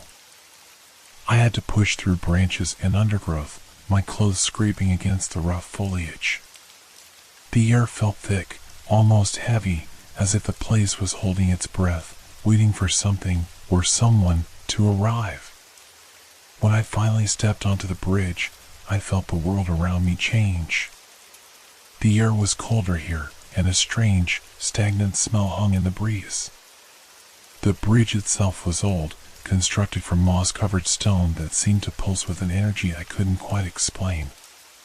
It arched over a small stream, the water moving sluggishly beneath it, as though even it had lost the will to flow freely. But what caught my attention wasn't the bridge or the surrounding woods, it was the strange marks etched into the stone. At first glance, they looked like nothing more than cracks in the ancient structure. But as I moved closer, I realized they were deliberate. Symbols, intricate and unfamiliar, twisted their way across the stone like veins. They were carved so deeply that they seemed almost alive, as if they were growing, shifting under my gaze. I reached out to touch one of the symbols, and the moment my fingers made contact, a jolt of cold shot through me. My vision blurred for a moment, and a heavy pressure settled on my chest. I pulled my hand back in panic, but it was too late. The ground beneath my feet trembled, the stones groaning as if they were waking from a long slumber. Before I could even react, a distant sound reached my ears. It was faint at first, just a whisper on the wind, but it grew louder with each passing second. It was as though the bridge itself was speaking, its voice low and guttural, filled with an ancient sorrow. I turned to run, but something held me in place. The very air around me had thickened, like a web wrapping itself around my body, pulling me back towards the bridge. Panic surged through me as I realized I couldn't move. The whispering intensified, now accompanied by a low rumble, like the sound of distant thunder. It felt as if the earth itself was warning me to leave, but I was frozen in place, unable to break free. And then, out of the corner of my eye, I saw it. A figure, cloaked in shadow, stood at the far end of the bridge. Its form was indistinct, shifting as though it didn't quite belong in this world. I couldn't make out any details, just the faint outline of a person, watching me with an intensity that sent a chill down my spine. I tried to call out, but my voice was swallowed by the oppressive air. The figure didn't move, yet I could feel its gaze burning into me, like it was waiting for something. The whispering began to rise again, now in a language I didn't understand. The symbols on the bridge seemed to pulse with a dark rhythm, as if responding to the voice. The figure moved. No, it glided toward me, its feet never touching the ground. The closer it came, the more I could feel the oppressive weight of its presence. It was as if the air had thickened around me, each breath I took becoming more labored, more difficult. When the figure was just a few feet away, I could feel the cold radiating off it, a chill that seemed to seep into my very bones. I wanted to look away, to run, to scream, but I was trapped, paralyzed by fear. The figure raised a hand, the shadowed fingers long and impossibly thin. It pointed at me, and the world around me seemed to crack and splinter, the ground beneath the bridge shaking violently. A deep voice, not from the figure, but from within the bridge itself, rumbled. The words were ancient, a language that felt foreign but familiar at the same time. I couldn't make sense of them, but they filled me with an overwhelming sense of dread. Suddenly, the pressure eased. I gasped, able to breathe again, but the figure was gone. The air returned to normal, and the trembling beneath my feet stopped. My legs gave way, and I collapsed onto the stone floor of the bridge, my body trembling uncontrollably. The shadows receded, and the whispering died down to nothing more than a faint echo in my ears. I couldn't explain what had just happened. There was no logical reason for it, no way to make sense of the unnatural force that had gripped me. But one thing was certain, the bridge had seen me. And I knew, deep down, that it was waiting for me to return. I fled the area, not looking back, and made my way back to town. But even now, months later, I can still feel its presence. The bridge, the figure, the whispering. I haven't gone back. I don't think I ever will. But I can't shake the feeling that it's still there, watching, waiting. I'm not sure if it will ever let me go.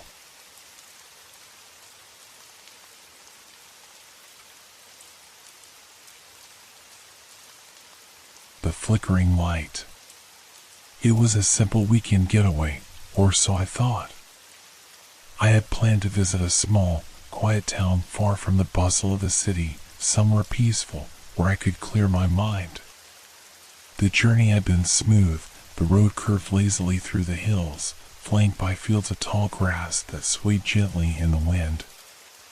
As I neared the town, something in the air shifted.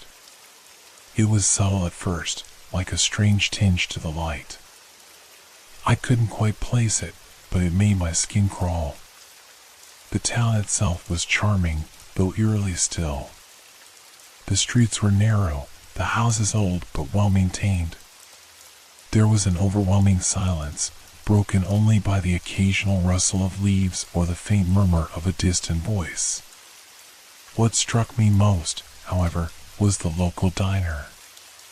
It stood at the corner of the main street, a small, nondescript building with a flickering neon sign hanging above the door. It wasn't unusual to see a diner like this in a small town, but this one had an odd atmosphere.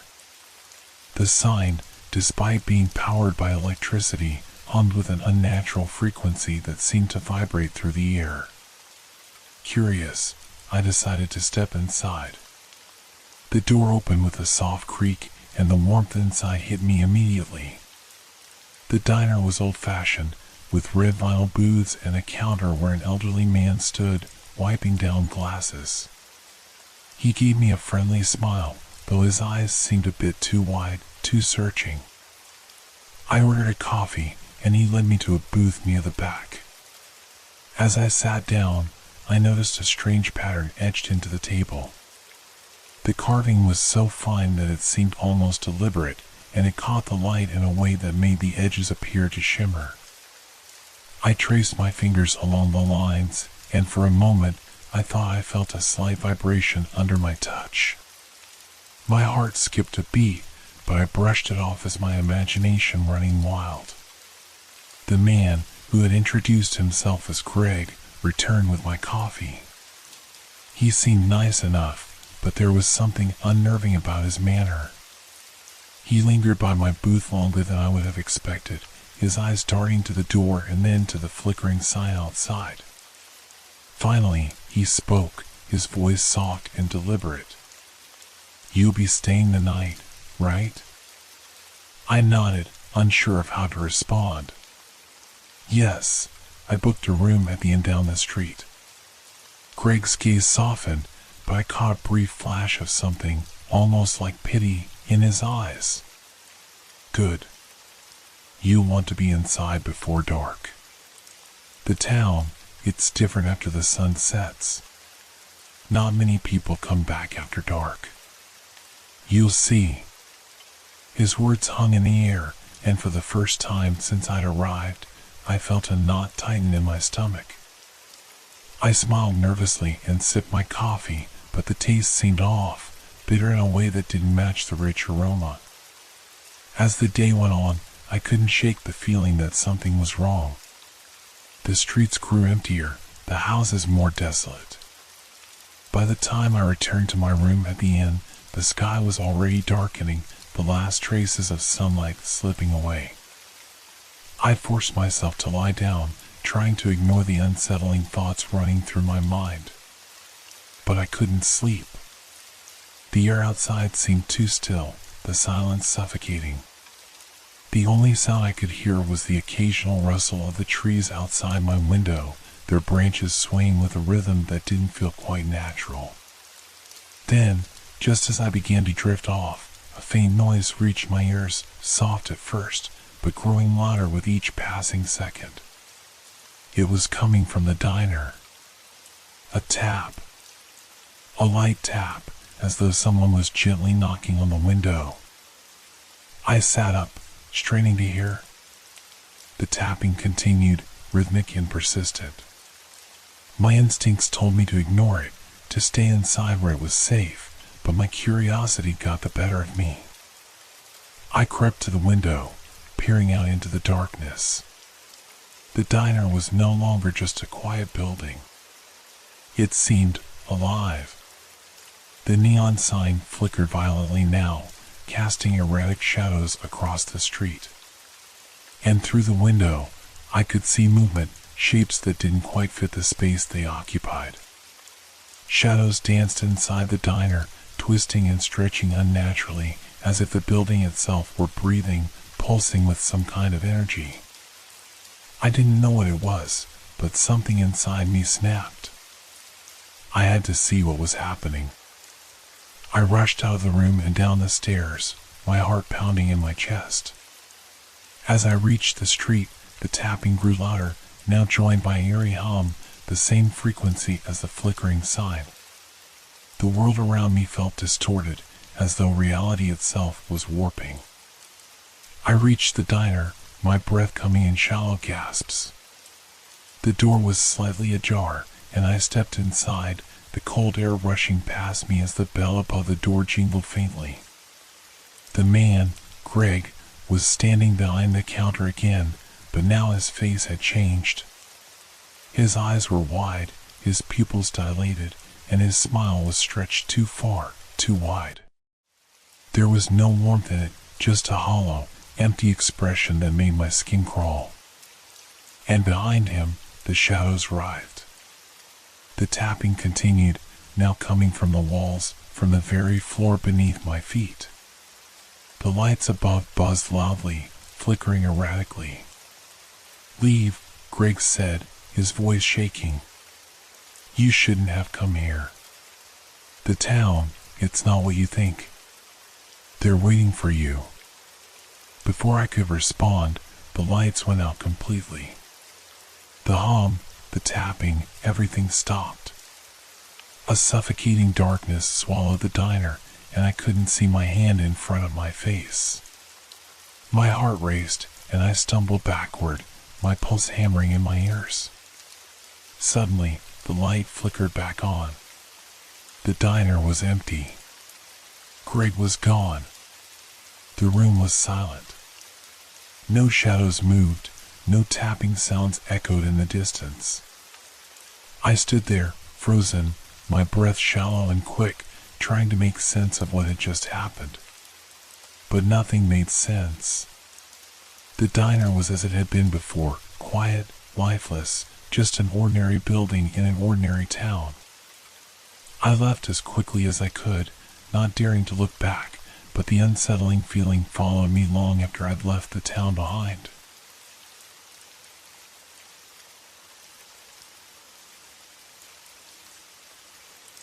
The sound of silence. I was never much for the country. I'd always found the constant stillness unnerving, the vast, open spaces a reminder of how small and insignificant we can feel in the face of nature.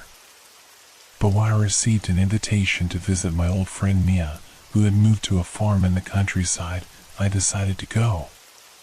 She'd been living there for years, and I figured it would be a good way to catch up. I needed a break from the city's constant noise, even if it meant spending the weekend surrounded by endless fields and quiet. The drive there felt like a journey into another world. The roads grew narrower, the buildings sparse, until the small town I passed through was little more than a few withered shops and scattered homes. As I pulled onto Mia's gravel driveway, the sun was starting to dip below the horizon, casting a golden hue over the fields that stretched endlessly before me. Mia was waiting at the door, her familiar smile instantly putting me at ease. We exchanged pleasantries, and I noticed that everything about the house was warm and inviting. The smell of fresh bread wafted from the kitchen, and the old wooden floors creaked with each step we took. But as the evening went on, I began to notice something strange. The house was too quiet. The silence was different from the peaceful quiet I'd expected. It was an oppressive kind of silence, the kind that makes you feel as though something is about to happen, something you can't predict or control. At dinner, Mia mentioned something about the land she bought. "It's beautiful out here," she said, her voice carrying a hint of nostalgia. "But sometimes it feels like the land remembers things. It remembers what used to be." I frowned. "What do you mean?" She waved it off, laughing lightly. "Oh, it's nothing. Just silly thoughts. Sometimes I feel like it's too quiet, too still. like something's waiting. Her words lingered with me, and when I finished my meal, I excused myself to go for a walk. I needed some air to clear my head. Mia didn't seem to mind, and as I stepped out onto the porch, I felt an overwhelming pull to the fields behind the house. I could see the outline of the barn in the distance, its silhouette casting a long shadow in the dim light.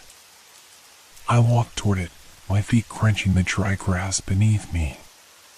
The wind had picked up, but it didn't offer much relief from the heaviness that seemed to hang in the air. When I reached the barn, I noticed the door was slightly ajar, as though inviting me inside. I hesitated for a moment, but curiosity won out, and I pushed the door open. Inside, the barn was dark. The smell of hay and old wood filled my nostrils, and I took a step further in, my shoes dragging on the dirt floor. There was a strange sense of being watched, though I couldn't shake the feeling of being alone. I slowly made my way to the back of the barn, where a large, withered chest sat against the far wall. I was about to approach it when I heard something, a soft thud. It came from the far corner, faint at first, but growing louder with each passing second. My heart skipped a beat. I turned slowly, expecting to see an animal or perhaps a stray object shifting in the breeze. But there was nothing. The sound continued. A faint thudding, like something heavy was being moved, but the air was still. My pulse quickened, and I stepped back, my breath shallow. The barn creaked in response to the growing tension. And then I saw it, a figure, standing just outside the barn door, barely visible in the fading light. I froze, my heart pounding. The figure was still, unmoving, but I felt its presence in a way I couldn't explain. For a long moment, I couldn't even breathe. Then, as quickly as it had appeared, the figure vanished, slipping into the darkness beyond the barn. I didn't wait to find out what it was. My legs carried me out of the barn and back toward the house before I could fully process what had happened. When I arrived, Mia was sitting on the porch, rocking gently in the chair, her face unreadable. "Did you find what you were looking for?" she asked, her voice barely above a whisper. I didn't answer immediately. My mind was racing. What was that? What was out there? I asked, my voice trembling. Mia's gaze shifted to the fields behind the house, her eyes distant. The land here has a history. Things happened here long ago, things that shouldn't have. And sometimes, the past doesn't stay buried. Her words hit me like a cold wave. I had thought she was just being poetic, but now I wasn't so sure. A chill ran down my spine as I realized that I wasn't alone in this place. Something had been waiting just beyond my reach, and it had wanted me to see it. I could still feel the weight of its presence, even after returning to the house. The silence was deafening. The walls seemed to pulse with an energy I couldn't understand. And the more I thought about it, the more I realized that the land around us was not empty at all. It was full of stories, of memories that clung to the earth like roots, refusing to let go. I left the nest unable to shake the feeling that the town, the land, had watched me go.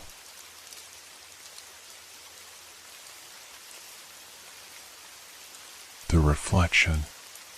It was a Saturday when I found myself wandering into the antique store. The small shop had always caught my eye whenever I passed by, nestled in between a bustling cafe and a florist. Its large windows were always fogged with dust, and I could never quite make out what was inside. But something about the atmosphere pulled me in that day, as if I were being beckoned to enter. I pushed open the door, a small bell ringing overhead. The store smelled of aged wood and something faintly floral, like forgotten memories. The shelves were crowded with old books, tarnished silverware, and odd knickknacks that appeared to have been collected over generations. It was the kind of place you could easily lose yourself in, your fingers brushing over strange relics as time seemed to slip away. At first, I wandered through the aisles casually, admiring the worn leather-bound books and the delicate porcelain figures. But then something caught my attention, a mirror.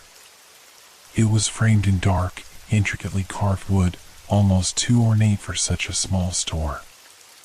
The glass was clouded with age, its surface etched with faint patterns that seemed to shift while I looked away. I couldn't help but feel drawn to it. I stepped closer, my reflection barely visible at first. But then, as I stared at my own face in the murky glass, something strange happened. The reflection didn't match the way I felt. There was something off, as if the image staring back at me was slightly wrong. The corners of my mouth twitched upward, but I hadn't moved. My eyes seemed to gleam with a sharpness that didn't belong to me. I reached out instinctively to touch the glass, my fingertips brushing the surface. The moment I did, the reflection of my hand remained hovering in the mirror, but the rest of me was different. My reflection slowly began to distort, stretching unnaturally. The edges of my face blurred, twisting like smoke curling in the wind. I jerked my hand away, heart pounding, but the reflection didn't change. It held its distorted form, staring back at me with an unsettling calm. The shopkeeper, an elderly man who had been quietly polishing a tarnished clock nearby, suddenly appeared beside me. His eyes flicked to the mirror, and then back to me with a knowing look. "That one's not for sale," he said in a soft, gravelly voice, as though he had expected me to ask. I turned to him, my voice trembling. "What's wrong with it?" "Nothing at all," he replied, but his tone held a hint of something darker. Some things shouldn't be touched." I stepped back, my mind racing. "Why? What happens if you do?" The shopkeeper's expression darkened. He leaned in closer, as if about to tell me a secret, but instead, he simply said, "Some reflections don't belong to the living." Before I could process his words, a loud bang echoed from the back of the store. It startled me, making me jump. The shopkeeper turned quickly, his face paling slightly. Without another word, he moved toward the noise, leaving me standing there, frozen. My heart pounded as I glanced back at the mirror. For a moment, I thought I saw the reflection of a figure standing just behind me, its outline faint but unmistakable. I whipped around, but there was nothing, just the same empty store, the cluttered shelves, the distant ticking of clocks. But when I turned back to the mirror, the figure was there again, clearer this time, standing just behind my reflection. It was a man, his face twisted into a strange, knowing grin. I could feel a chill creeping up my spine as I stared at him. He didn't belong in the reflection. He wasn't supposed to be there. I turned to leave, but the mirror caught my attention again. My reflection, it wasn't me anymore. My face was gone, replaced by something else, an empty void where my eyes should have been. My hand shot up to my face, but the reflection didn't move with me. It remained still, that same hollow figure staring back at me. Suddenly, the shopkeeper reappeared, his hand shaking slightly as he closed the distance between us. "It's time you left," he said in a voice that was no longer kind. His eyes flickered nervously to the mirror, and I felt a sudden, suffocating pressure in the air. I didn't need to be told twice. My legs felt like lead as I backed away from the mirror, turning toward the door with an urgency I couldn't explain. As I stepped outside into the fresh air, I thought I heard a soft laugh echoing from inside the shop, a low, distorted sound like the hum of something hidden in the dark. I never went back to that store. But the image of the reflection and that hollow figure staring at me has stayed with me. I can't shake the feeling that something is waiting just beyond the glass, watching me from a place I can't reach.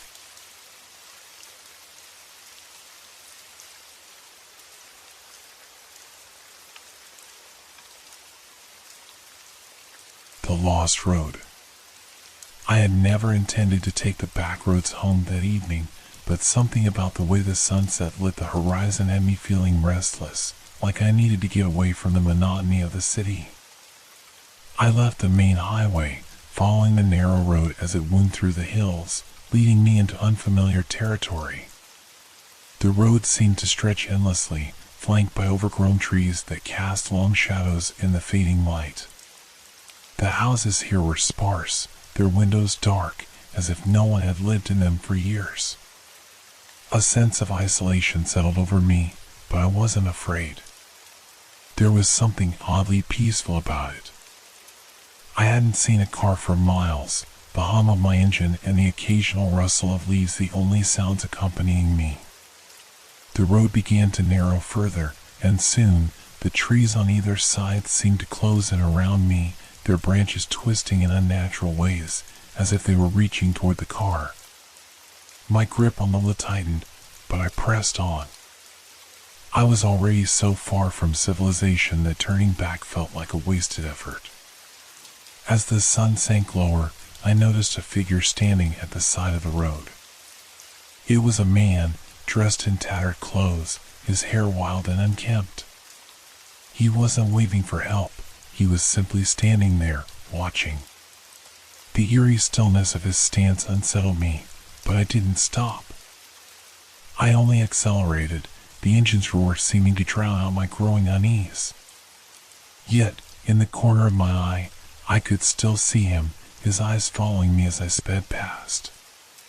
But as I looked in the rearview mirror, I saw something that made my heart drop. He was no longer standing on the roadside.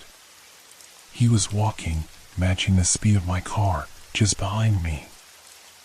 I slammed on the brakes, but when I turned around, there was no sign of him. Only the empty stretch of road behind me. My breath quickened, my mind racing. What had I just seen? There was no way someone could have moved that fast.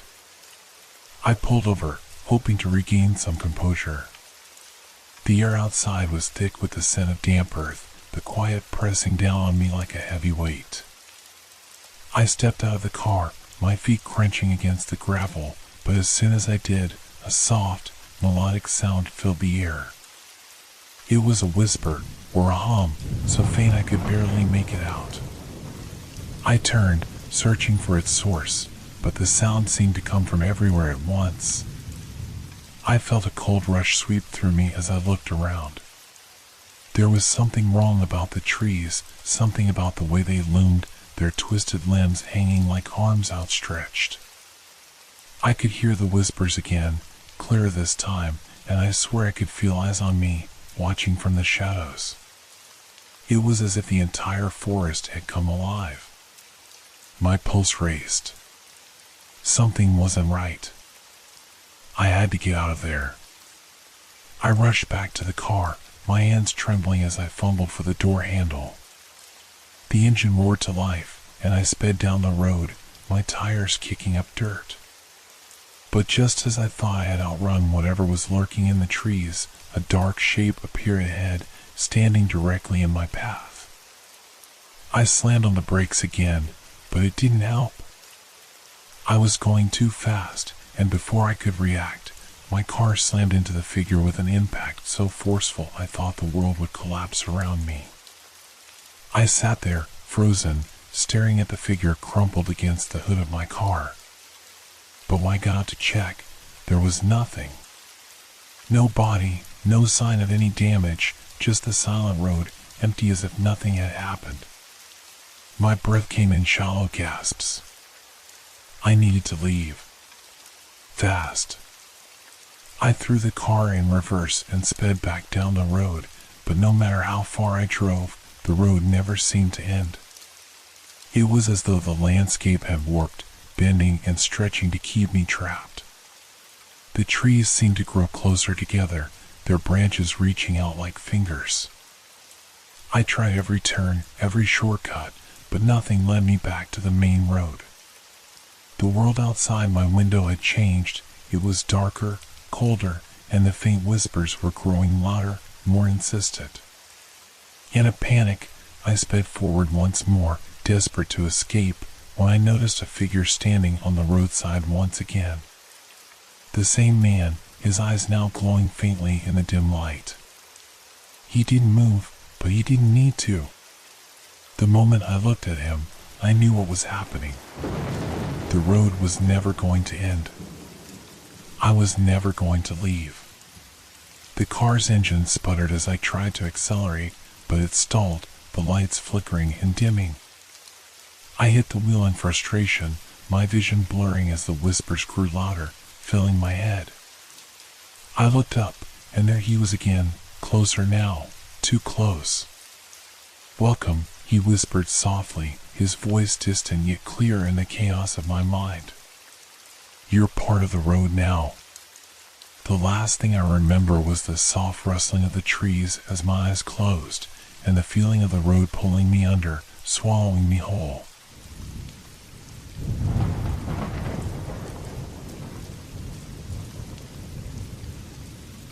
Hope your dreams are filled with fear. Good night.